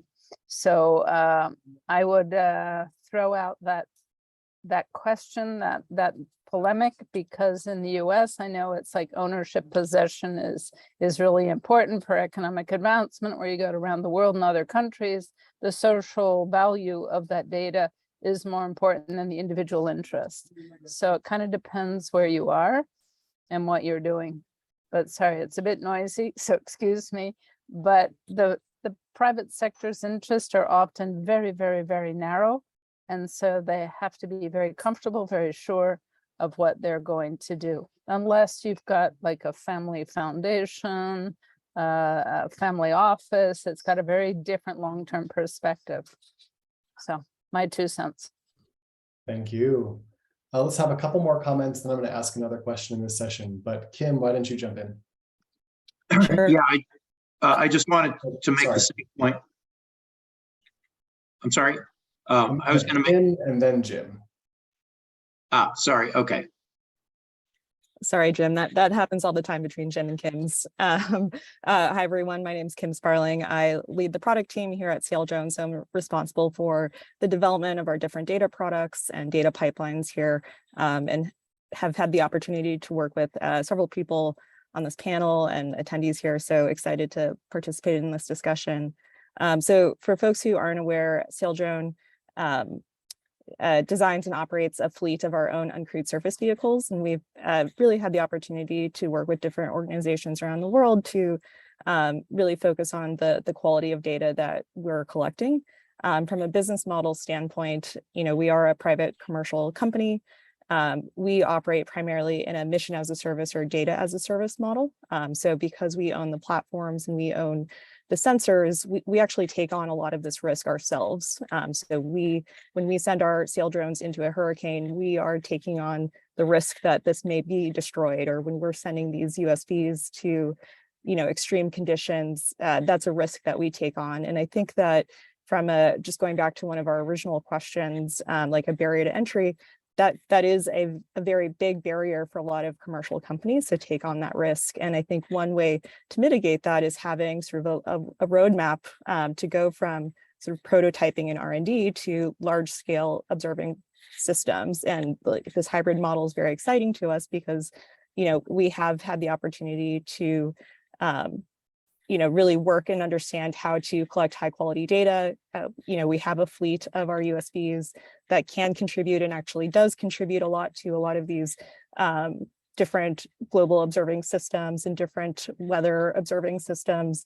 But, just echoing some of the other comments from commercial companies participating in this panel, because we do take on a lot of that risk as a part of our business model, understanding that someone has to ultimately pay for these observations, at least at some point in that pipeline, is, actually necessary for us to be able to operate as a private company. And having that sort of long-term roadmap to large-scale programs on both the national and international level is something that, takes a lot of weighting from our team. It takes a lot of sort of regulatory advocacy and things like that, and sort of developing that roadmap to how do we develop these hybrid models so that both private and public systems can interoperate together.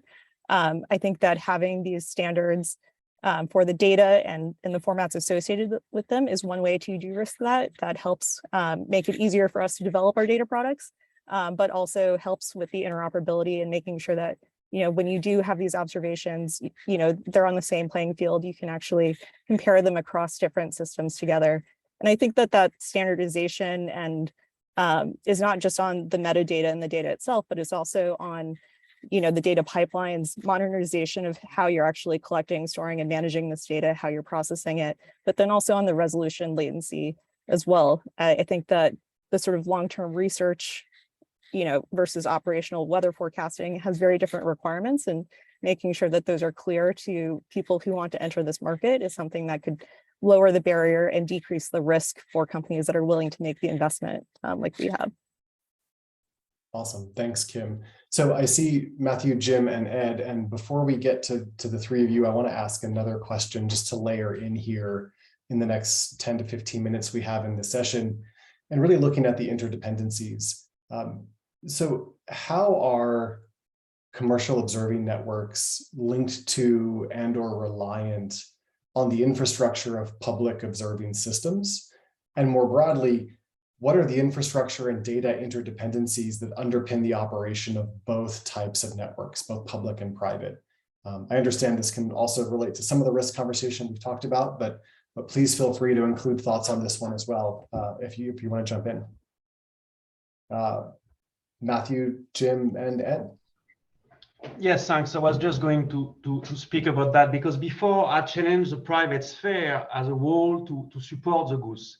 Of course, it was targeting the private sector that can do it, that have the means to do that.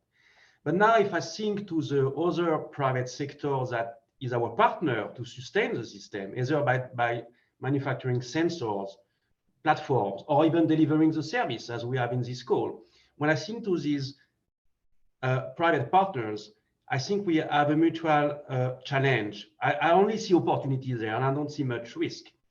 But if we want, I would say, this part of the private and the goose to flourish, we need to work together to really lift the goose and reach a critical mass of the system that will enable those sensor and platform companies to make business. Because the one I know since a couple of decades, they don't make much profit with the goose, with the sensors and platforms, etc. It's not a big market, and it's a niche. How can you develop such part of the blue economy with such a small scale and closed market of a few tens of gliders, a few hundreds of drifters and floats every year? This is not going to work. And we have seen some example of sensor manufacturers that are giving up on pH or other variables. For me, the challenge we have to resolve together, public and private, is really to lift the goose at a level where R&D can be done, where we can have those, free data flowing around, and the system is properly supported. But today, it's too weak, it's too fragile to really enable those ambitions, I would say. So I'm just to be conscious that a part of our system in the private world is also fragile.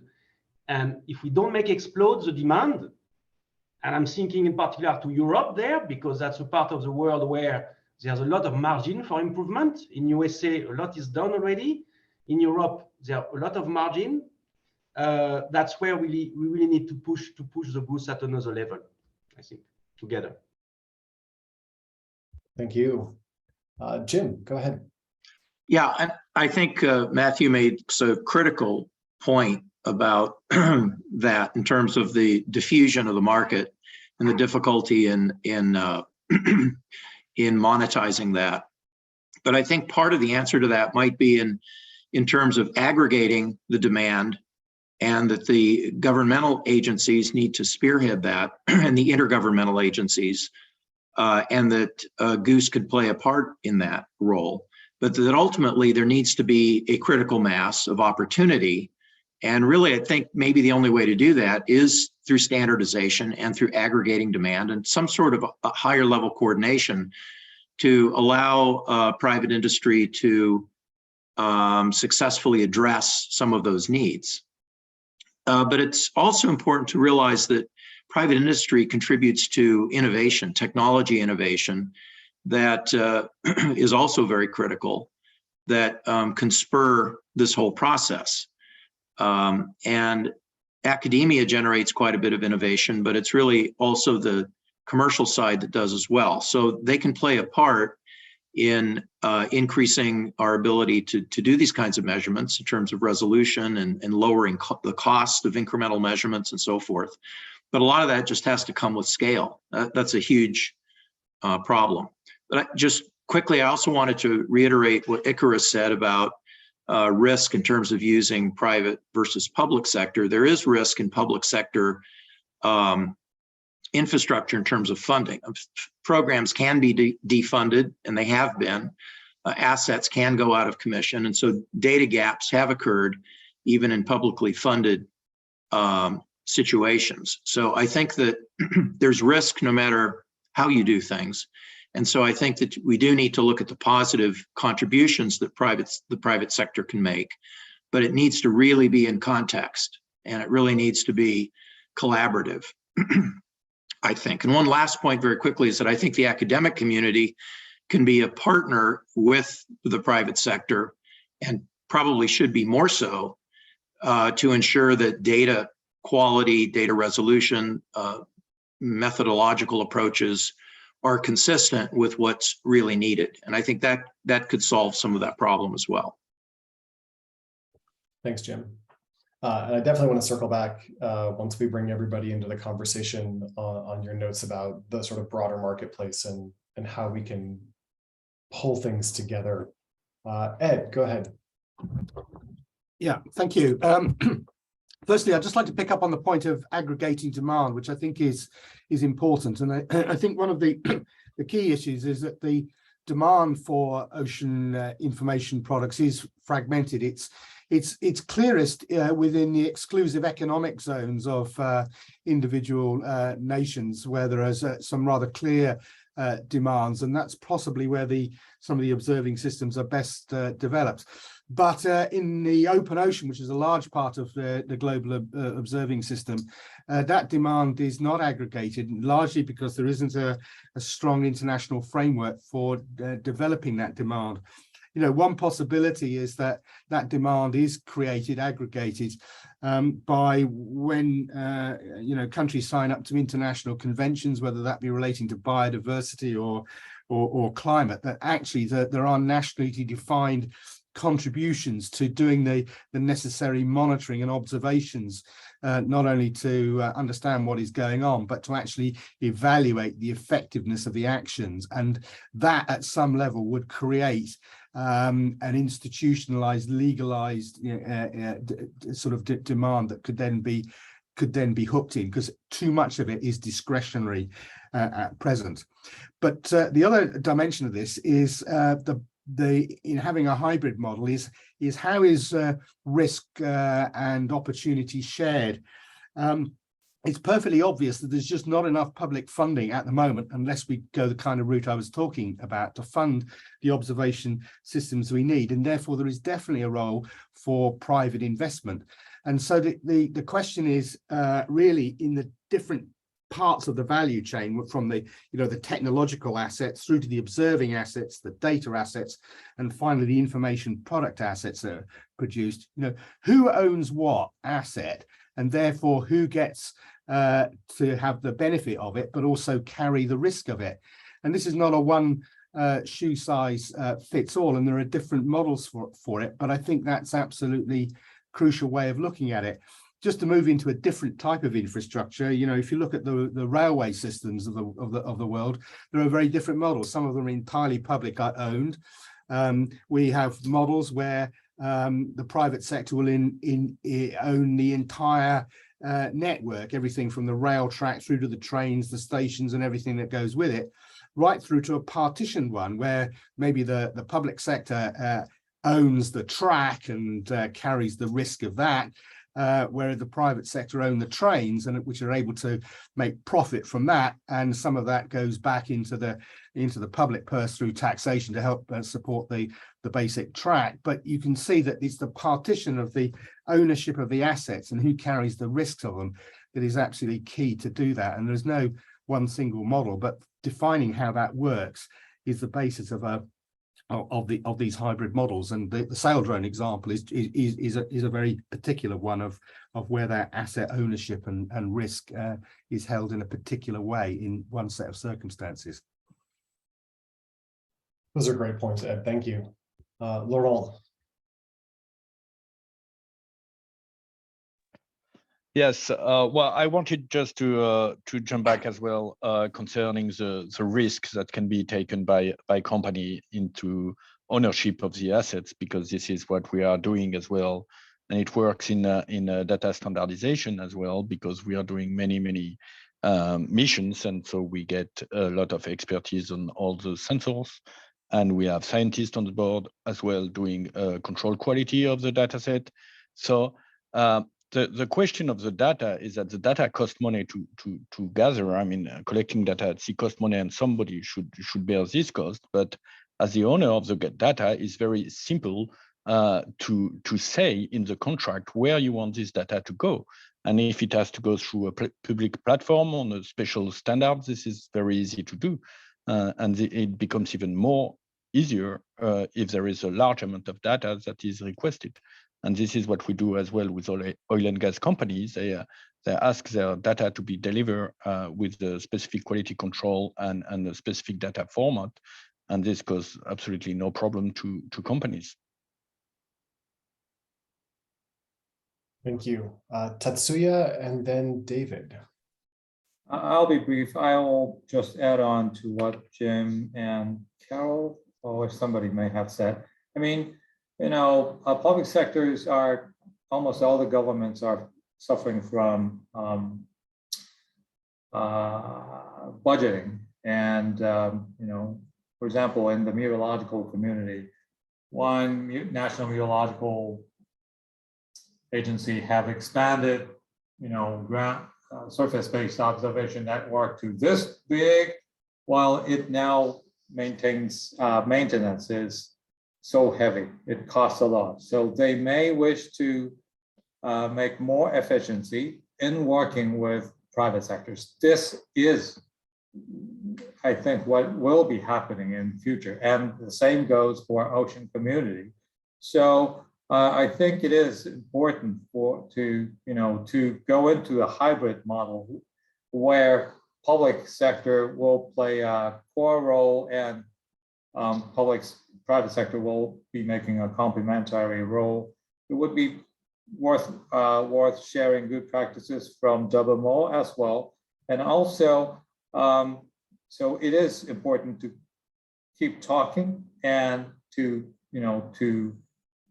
collaborate in a good, in a relevant context. While somebody have mentioned that we're facing climate change, and there are, I think, insurance companies are getting more and more interested in using weather data, but they may have not been using weather data a lot, and maybe more about ocean data. So there could be a way to work more with insurance sector or energy sector as well. Thank you.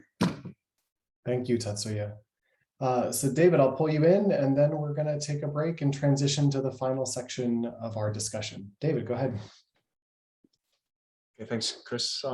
Just to pull together a few points here that I think ultimately relate to interdependency here of the kind of public network versus the private networks. And obviously, there's great challenges, but also great opportunities. And again, I want to, I think, highlight the opportunity side where, a motivation and incentive for these partnerships is very much around the changing climate, right? And there's various types of private sector actors, but if we think of the private sector infrastructure owners, those that are developing infrastructure in the ocean, they have to build the infrastructure to survive the next 25, 30 years, right? They have a lifespan of that infrastructure, and they have to design, engineering, and construct the infrastructure to survive that. In a changing environment with climate change, it's not clear what the next 30 years or 50 years will look like, right? So the traditional and historical models may no longer be valid, and as a result, it's in their interests to have improved resolution, improved density of measurements and observations, so that there is better confidence in what this future climate will look like, so that they can properly design, engineer, and construct the infrastructure.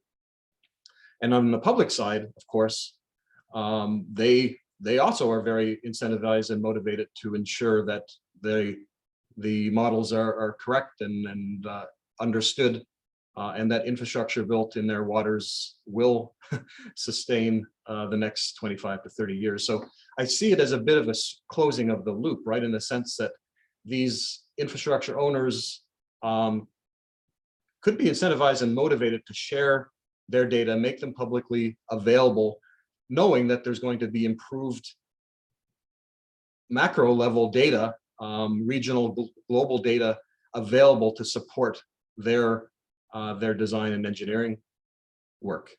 So I just wanted to kind of bring that back. I see that as really a great motivator here in terms of, and then to the last comment also around insurance, right? I think insuring these projects is de-risked when there's greater confidence in that information as well. So, Awesome. Thanks, David.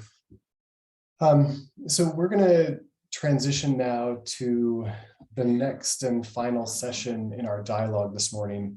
So we're going to take a break until 15 after the hour. And after the break, I invite all of our audience participants, the folks on the screen now, plus the folks who are listening in, to join the conversation for the remainder of our time together. We're going to have a lot of folks in the room, so it's unlikely I'm going to be able to get to everyone in the discussion, but ask folks to raise your hand and I will call on you as we can to move the discussion forward. There's a few points that folks have made in this last session that sort of cross-cut everything we've talked about, and I'll try to pull these together in a question to kick us off in about 7 minutes when we reconvene. So I'll see you soon.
Welcome back, everybody.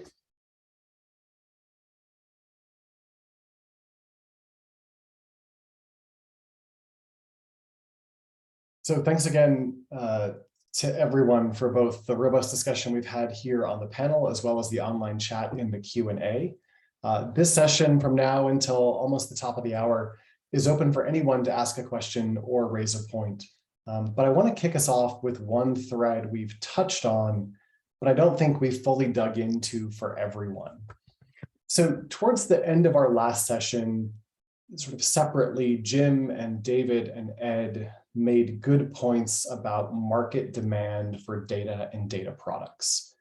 And at the start of our first session, someone noted that demand for ocean data historically has been driven by user or temporal or location-specific requirements.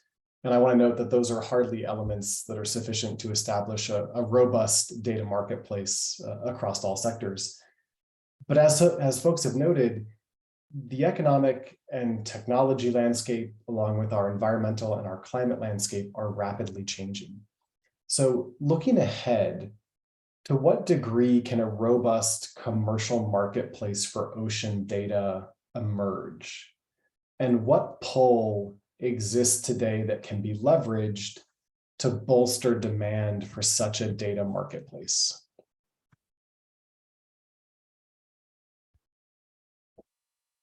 Martin, go ahead. So I want to come back to just a few examples where I think that is occurring. I mean, Chris, I think we discussed that before. I mean, it's a question of whose responsibility is it to provide the general information about the state of the ocean? Is it the government's responsibility? Is this a business opportunity? Some combination of that. So we went into that. But let me just give you some examples that I'm aware of. For example, a country of Norway. I'm not a Norwegian citizen, so I can speak secondhand for them. But I do know is that the offshore mariculture industry, largely about salmon, but there's other products as well. And in that industry, the regulators who have to give permits for these pens to be put out, but also the industry realizes that, for example, some of the diseases like lice threads, let's not go into specific, let's say some diseases that affect the business there are critical for all. So the regulators required that an observing system needs to be installed in each of these commercial activities for, I guess, their own benefit, because they probably can run the operation more safely, but also from a governmental point of view, because if one of the operators has an infection, the others will be affected by it as well. So you want to also mitigate risks that come into play by other commercial actors. So what's interesting here is that the regulators provided the regulatory framework that these observations need to be taken by the private actors. But I guess a responsible private actor community might actually do the same thing in their own right. But I think it's the combination of the two that led to an installation of a pretty robust observing system that is in some sense supported and funded by the private actor, but it reports through governmental organized frameworks to mitigate a common risk that is the spread of particular viruses in the action. But I think it gives you nice examples of the mixed actor space, but I don't see any solid basis where the commercial sector in its own right delivers a solid and robust data stream. I just have seen no example of that. So I believe without some governmental interference in some way or form, I don't think it will actually happen. Thank you.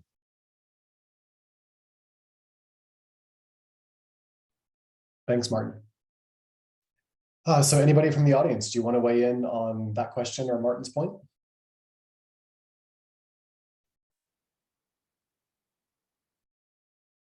Go ahead, Terry. Oh, you're muted, Terry.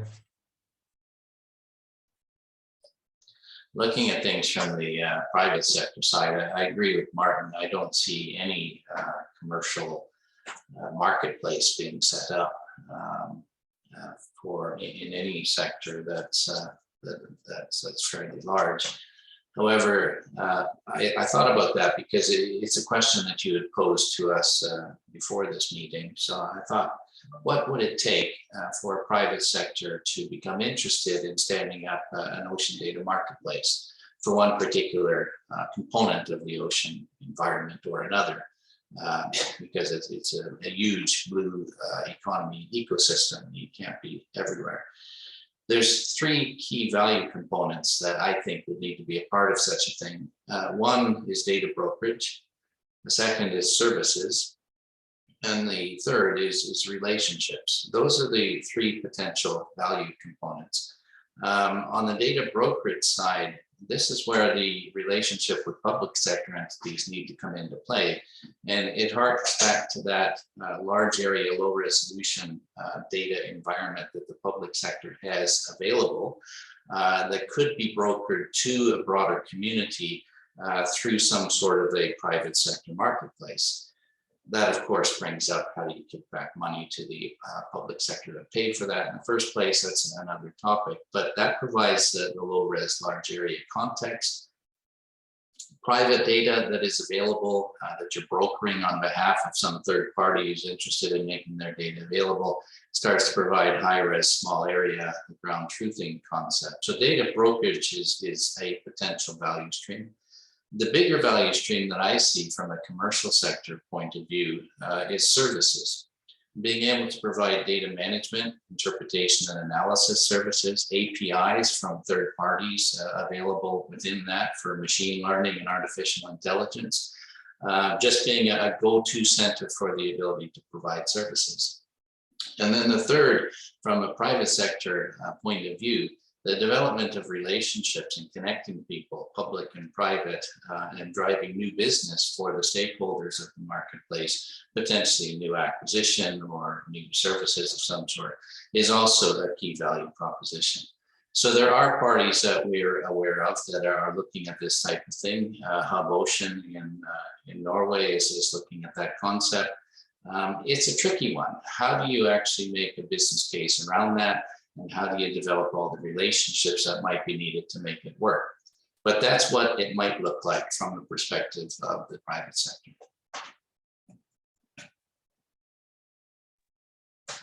Thank you, Terry. Do any of our private sector folks want to layer on top of that or agree or disagree with how Terry has framed that? Kim, go ahead. Yeah, I would agree with a lot of what was just said. I think that, from my perspective, to develop sort of a commercial marketplace for ocean data, a lot of this comes down to services and insight, like data-derived products and insight development. I would say that a lot of the sort of observational data that we're collecting does take a high degree of sophistication or knowledge around how to actually come up with an operational insight coming out of it. So for example, there's already a lot of existing infrastructure around weather modeling through these sort of international and national networks. But from a commercial company standpoint, to build up that infrastructure yourself takes a lot of subject matter expertise and knowledge. And so I think right now, from our perspective, there's still a lot of market development to be had around how do we develop these sort of insights and derived products that are more operational and lessen the sort of subject matter expertise or knowledge required from sort of commercial industries like, ship routing, understanding supply chain impacts from the ocean, insurance and risk industry. A lot of that is dependent on historical statistical methods as opposed to sort of taking observational methods and then sort of analyzing that for future predictions and forecasts. And so, I think that there's still a lot of work that needs to be done on that market development. And I do think that there's a lot of other sort of commercial companies in this space that are exploring that. It's just the ability to collect these observations in the first place does take a fair amount of investment, which we've talked about thus far in this panel. Carl, go ahead.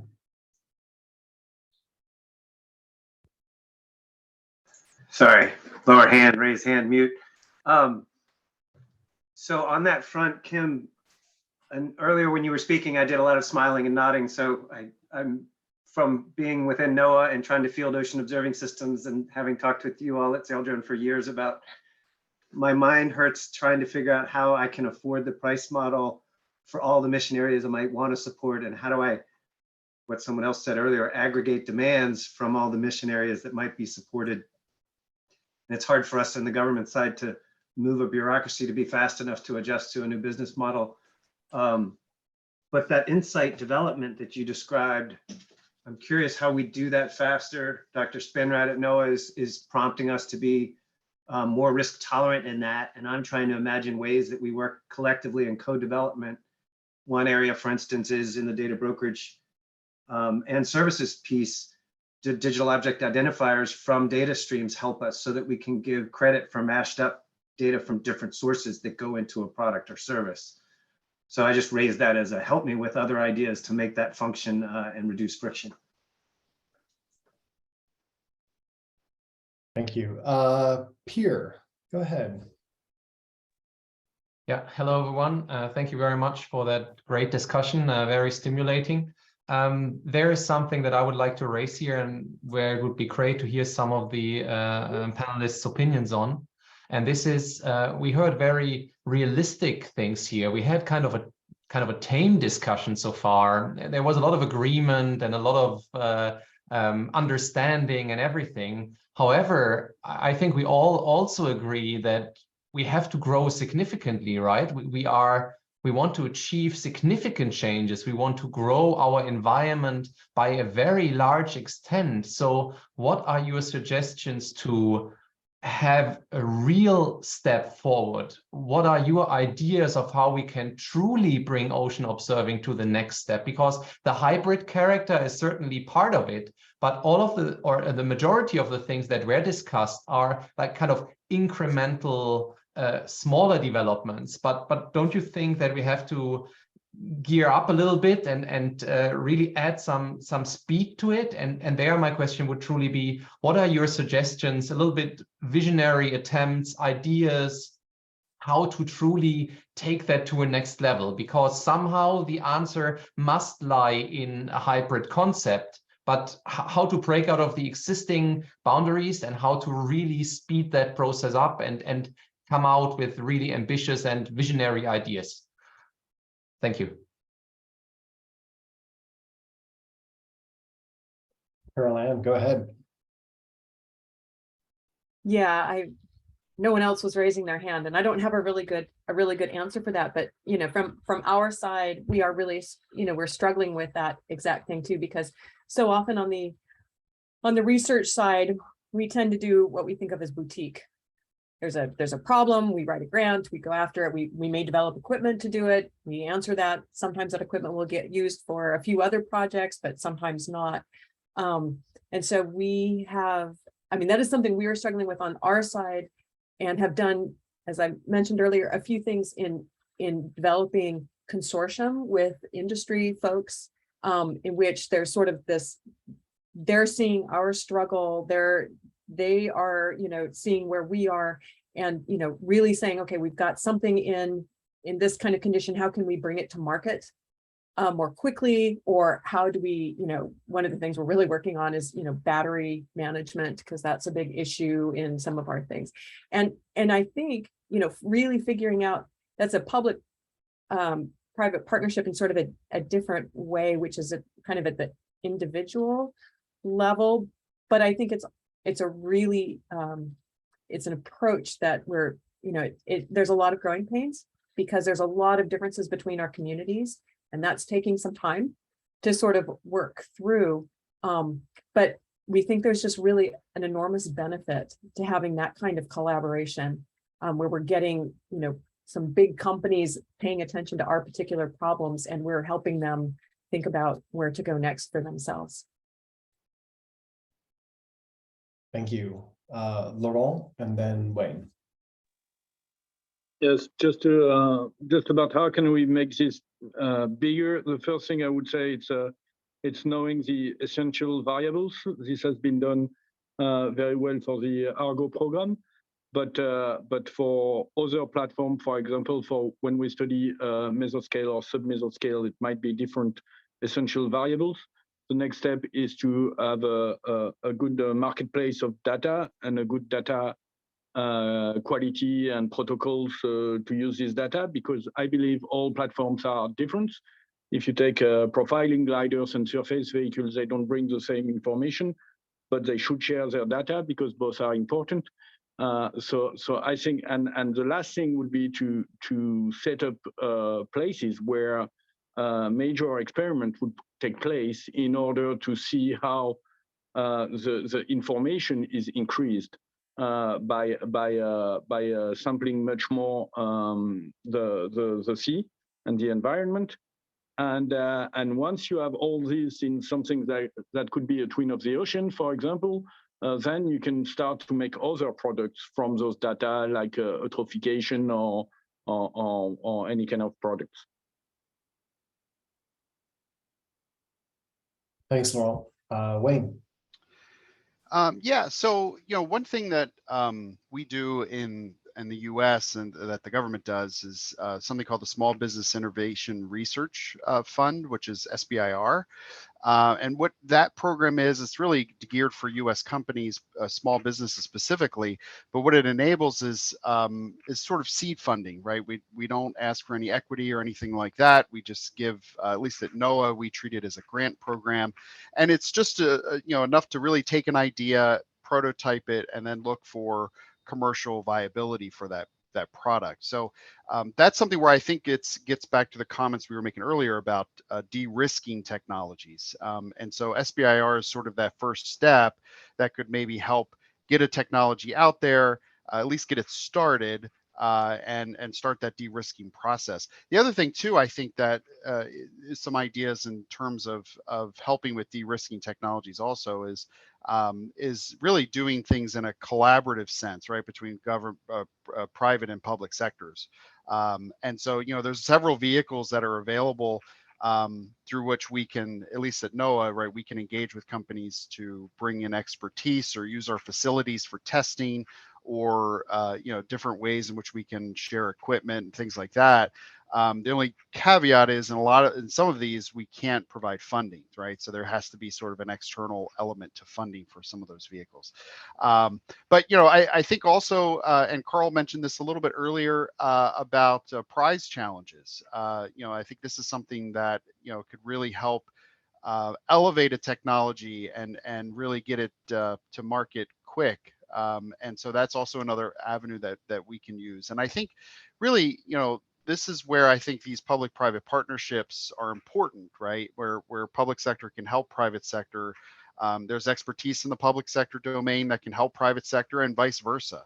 And so I think there are a lot of areas where we should be collaborating to really help each other grow this sector. So, thanks, Wayne. Tetsuya. Thank you. So let me very briefly share what WMO has been doing.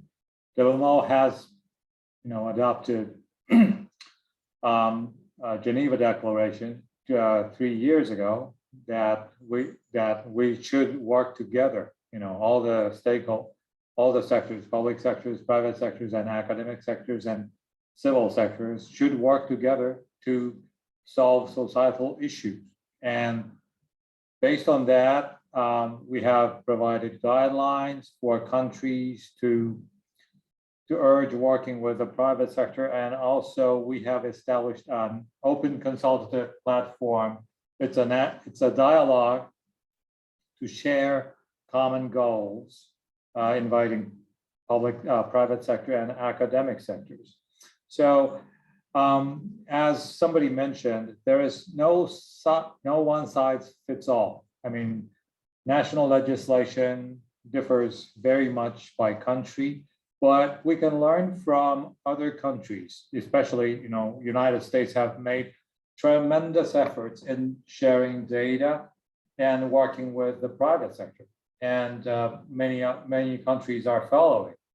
And for example, the country I come from, in Japan, it has started sharing weather data about 25 years ago, and the number of users are increasing so much. It's exponential.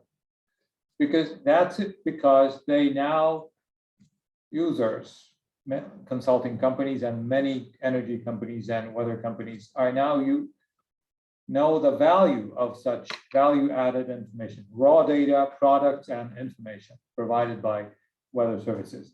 And what, the market of Japan weather market of Japan is not, does not, has become saturated. So the Japanese Weather Service has established a consortium to help private sectors a little more by holding seminars, by providing more detailed explanation on their products and so on. So to provide opportunities for those people who do not know the value of weather data, it is what is being done in Japan. And this could be possible to ocean community as well. Frankly, I've been involved in meteorology and hydrology, but I have never in oceanography. So I really don't know what are available and what are the values of ocean data. It's from amateur. There's no, it's so vague from me. But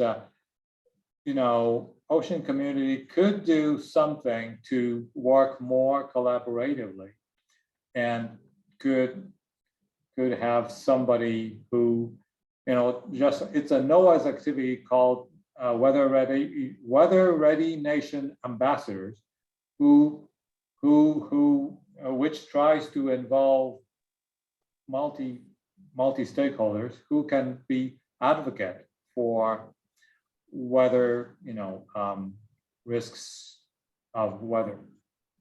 So, making dialogue and sharing good practices so that people can learn from other countries could be one of the ways. Thank you. Thank you, Tatsuya. David, and then Tosca. Yeah, so I'd like to, it was an excellent question raised by Pierre, of course, and I'd like to raise a couple of points, or maybe reiterate a couple of points. I think someone made the comment earlier about data as infrastructure. And I think there's a lot of work that we need to do, to Tatsuya's point, that if he's not familiar with the value proposition of the data, the ocean observation data, this is our kind of Achilles heel. We have to somehow advocate and create demand for this information and have it become a type of infrastructure that the national governments recognize is critically important and needs to be supported. So that's if you look at traditional infrastructure, there are all kinds of examples in airports, roads, ports, rails around public-private partnerships. So having this treated as infrastructure will enable these kind of arrangements, I think. So that's one point. And then the other, which is somewhat related, is again acknowledging that the private sector is currently investing tens of millions of dollars, arguably hundreds of millions of dollars in ocean science data currently, but unfortunately and traditionally those data haven't been shared. So it's been referenced in the chat, but I wanted to just raise it here again. Is under the UN Decade of Ocean Science for Sustainable Development, there is a new group that is being stood up now, which is a corporate data group. And this group is being designed to create frameworks and mechanisms that will provide public access to private data. So it will help this community immensely, I believe, if it is successful. And there's hope that it can be successful because the largest data owners, private ocean science data owners, will be part of the group, working together as a collective to identify the challenges and to create solutions and paths forward here. So I just wanted to share that with everyone. Thanks. Thanks, David. Tosca. Yeah, I wanted to touch on some of the things that David mentioned, as well as Pierre's question about how do we accelerate and make things move faster and do something big. In general, I think it's really hard to find shortcuts to such exponential growth. I think incremental is good. If we want to accelerate, there needs to be an influx of resources, and that could be cash, but it could be other types of resources as well. And one way that there could be an acceleration is with the ability for a variety of different data sources to be accessed in one place. So I think this idea of a data marketplace or exchange has come up, but to David's point, that's infrastructure and it's not free. There needs to be cloud hosting costs that are paid if you want to be able to actually have data that is following the FAIR principles and can be compared apples to apples. There needs to be the work done to make sure that you can access it in the same place and actually compare it. There are a lot of existing resources where you can find like a list of papers of studies that have been done from the oceanographic sphere, but that's not really a way to combine data that allows you to access insights. And that's where I think the government and the public sector can play a really important role in creating that data exchange and creating those standards. That takes that burden a little bit off of the private sector so that the private sector can focus on getting new observations, and also creating new insights and enrichments of the data. But that inner guts piece is being handled, and it also makes sense to have it be handled by the public sector for something that creates public good. That was all I had. Oh, one more thing was going back to the CBIR contracts. And I don't know for folks who are international how familiar you are with the concept of what we call in the US, the Valley of Death. But I think it's really good that the government is funding these early stage prototyping projects. CBIR is one avenue on the defense side of the game. There's a lot of other vehicles as well that encourage new innovation, which is important. But I think you can get stuck in a bad outcome, which is when you have this really great prototype that is very boutique and very niche. And this can sometimes also happen on the academic side, but there isn't the investment either in terms of capital or in terms of strategy to scale that so that's something that's available at an operational scale or at a global scale. And so starting from the beginning with the mindset of, I want to make sure that this technology is going to be capable of being eventually scaled, as opposed to only just solving the initial problem, is important. But the investment needs to be there as well. Like there's rarely a case where something goes straight from a CBIR to then magically 2 years later being scaled globally. There's a gap, and there aren't necessarily funding mechanisms, whether from the public sector side or from the philanthropic side, that are helping to fill that gap. Thanks. Those are great points. Thank you. Jim. Yeah, so if you look at the blue economy as a whole, most of it is from commerce and other industries, really large scale things. And then there's technology, which is another component of that, which is probably a growth area, maybe the biggest growth area in the blue economy would be new technologies coming in to solve specific problems. We're talking here about largely about environmental data, right? So observing platforms and systems for environmental data pretty much specifically. And that's a real challenge in terms of thinking about the private sector, because you naturally have to think about monetization and commercialization and all of that. And it's a particular challenge, as many have already pointed out, for this slice of the emerging blue economy. And it's probably not even the biggest piece in terms of potential, but the value is extremely high. So there's a need there for this kind of data, and there's an increasing need for it for multiple reasons. So in relation to that, though, in addressing Pierre's question about scalability and really what's next and how can things be accelerated, I was just going to suggest that obviously remote sensing is one thing that is global and it's significant. But another one specific to the ocean, I would suggest is Argo. I think Argo is probably a great example of a very successful effort to globalize a in-ocean observing system. And I'd suggest that Argo is a model for replication of other kinds of observations. They can be static, they can be mobile, but if we're looking for something to replicate that's global and successful, I would point to Argo. Thanks, Jim. Yep. Boris.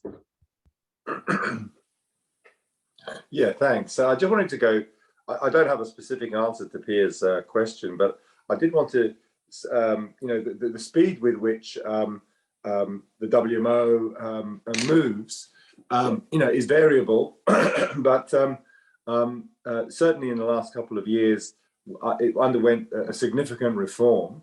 And through that reform, at the same time, there was a really big recognition of the importance of oceans from a weather prediction perspective. And so I just wanted to maybe raise awareness of that in this forum, that actually the WMO has recognized the importance of oceans in the work that the WMO members need to do going forward.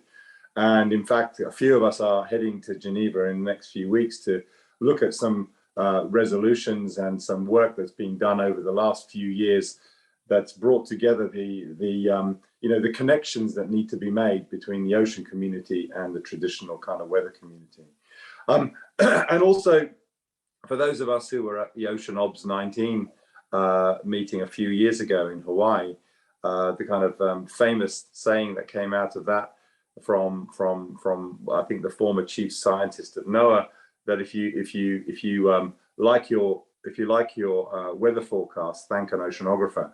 And I think that's a kind of a thing that that not many people appreciate. And I think the more that we spread that, the greater the acceleration, I think, in generating a market for ocean observations. So yeah, it's not moving as quickly as we want, but it's heading in the right direction.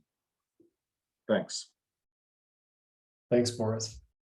Matthew. Yes, I'd like to react to Pierre's question on how we change the scale of all of that. But first, I'll react on the Argo model. The Argo program has been a success for sure in a way, but on another hand, it is not, because it's a program that delivers critical information for coupled ocean atmosphere model, but also for climate. So we could see that as a climate sentinel in a way. It costs 20 million per year, and all the countries participating are struggling for 1, 2, 3 years of budget. If this network is still afloat, it's because they work very hard on the performance of the instrument and pushed it to the maximum. Now this instrument can stay 10 years at sea, but all the budget are on decrease, and the network has started to decrease. This network cannot do its multidisciplinary return. You have a few hundreds of units with an oxygen sensor and a few tens with a nitrate, etc. So it's not a success in a way. It's a success for the scientists that implemented it. It's a revolution. It's a beautiful program. But if you take a step back and take a look to the services it provides and how it is implemented, for me, it is not serious at all. This is a critical infrastructure, like someone mentioned our roads, our railroads, and it is now, implemented at the arm length from some extremely motivated scientists giving all their life to that. For me, it's not serious. So coming back to the question, how we change all that, we need to reboot the system, and we need to start from the beginning, from the requirements, because the requirements for making observation are pretty fuzzy. How many of these units we do need? What coverage we need for such or such variable? What's the dimension of all of that? And we need to change also its governance. It's not working well in terms of governance. It's voluntary. So member countries, they drop buoys here and there according to their, priority, but not to shape an infrastructure. And finally, this infrastructure is also operated by individual scientists. So how can you make a transdisciplinary architecture when it's operated by one domain of science in a way? So it's very hard to see this multidisciplinary turn happening because of that. And even for the basic things like the barometers you put on drifters, you have oceanographers that are purchasing or paying the deployment of drifters, and a few med centers that are providing barometers. So I mean, all these things is not working that well. So I think we need to reboot from the requirements, and WMO has some process for that, pretty complex, but that are probably going to give fruits. The Goose co-design initiative, or the co-design in general, will be very important. But in the end, we need to have a very ambitious implementation plan, transdisciplinary, with universal platform. The question of ownership on thermometer or barometer make no much sense when it's about climate or weather. And then we need to be ambitious, as they are in the space business, much more ambitious than we are. And finally, we'll need a few champions with us to help us to witness, in the private world. I'm sure there are some ambassadors. It was mentioned, the racing yacht community, but the big shipping community is going to play a growing role there. So I think all together we can do something, but we need to rethink in depth the objective. They are too modest today, not enough argued in terms of background, and not solidly implemented, I would say. Thanks, Matthew. So we've got a few minutes left. If anybody else wants to jump in with sort of final and wrap up comments from your perspective, please do raise your hand. I'll get to as many folks as we can in the time we have remaining. Martin, please go ahead. Yes, please, colleagues. So I think it was a great challenge question from Pierre, and I think I certainly agree with Mathieu that when you look at the ocean at the global scale, there's issues around climate and so on, which motivates that. And I think, I mean, it's half empty, half full, Mathieu. I mean, Argo is in some ways a success, but it's not just a success, so I agree with that. But I think the new opportunity, in particular for this debate here, connecting between the private sector and the public sector, is probably more where the private actors are. The private actors are not in the open ocean addressing climate. That's not the space they're at. They're much more acting in the zone, which is closer to countries, which EEZs, coastal, and the like. And I think here, we just touched on it a few times here, this other way of thinking about it, so if you think about the coastal challenge, I can see that most countries are more operating now. They see the complexity of the coastal zone. They see the competing desires of access to that space from the private sector, from government, from protection and the like. So a proper space-place management system, you can call it ecosystem-based management, you can call it marine spatial planning, different words for the same thing.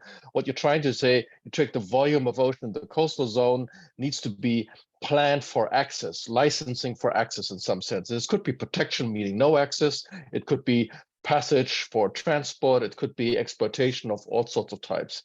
And to do that properly, I think there is an emerging tool that most of us here have heard a little bit about, is that why don't you think about that space and make it digital. We call this a digital twin of the ocean, and use that digital opportunities to, on the one hand, on the more ongoing basis, see what is happening in this space and manage it from that point of view. But you can also use digital twins of that and same environment to do future proving of sustainable development options. How many wind farms, how many mariculture, how much protection do you need to get a desirable outcome that is a healthy, productive, sustainable ocean? But that process is very much one regulator driven. It's very much addressing the private actor space. And I can definitely see a lot of opportunities on the data providing side, on the data services side, but also on the regulatory side, where if that happens to become the norm, which it is on land, by the way, but it would become the norm in the ocean space, that would unleash a whole set of other motivations to engage in that space. That will not help Argo, but will help a lot the issues around gliders, coastal observing systems, and the like. It will definitely help the standard setting. It will definitely help with data lakes and all the things like that. So I see that as another model and motivation to get the private-public partnerships in. And Pierre, I would say that's a big ticket item.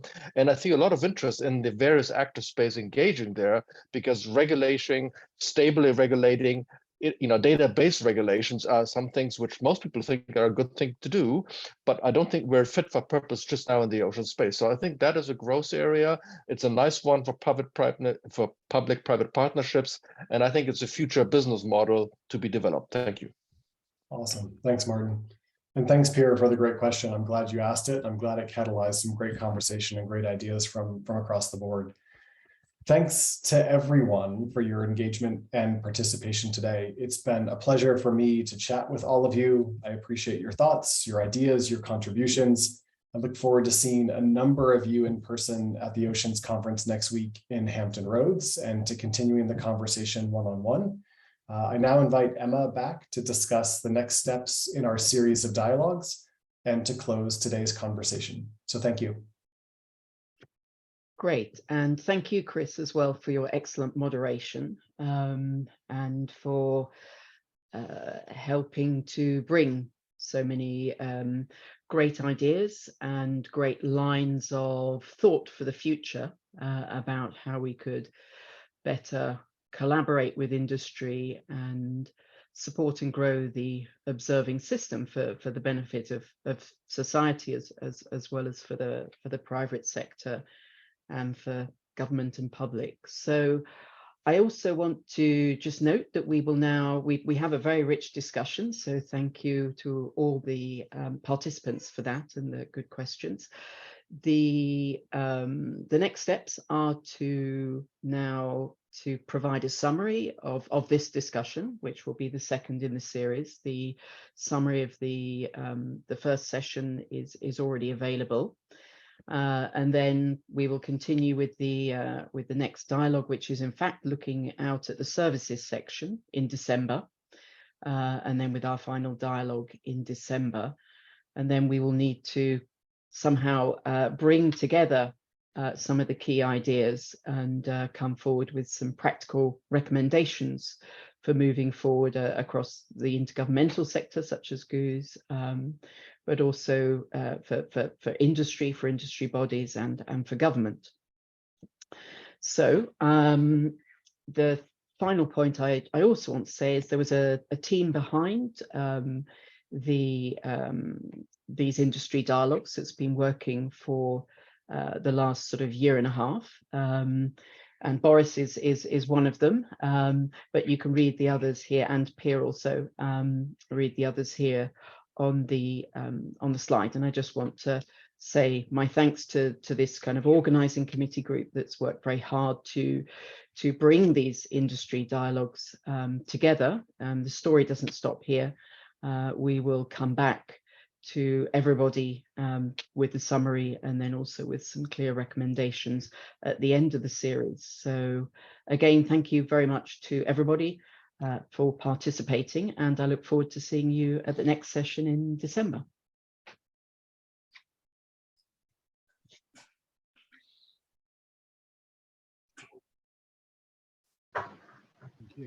Thanks all. Thanks, Carl. Bye-bye.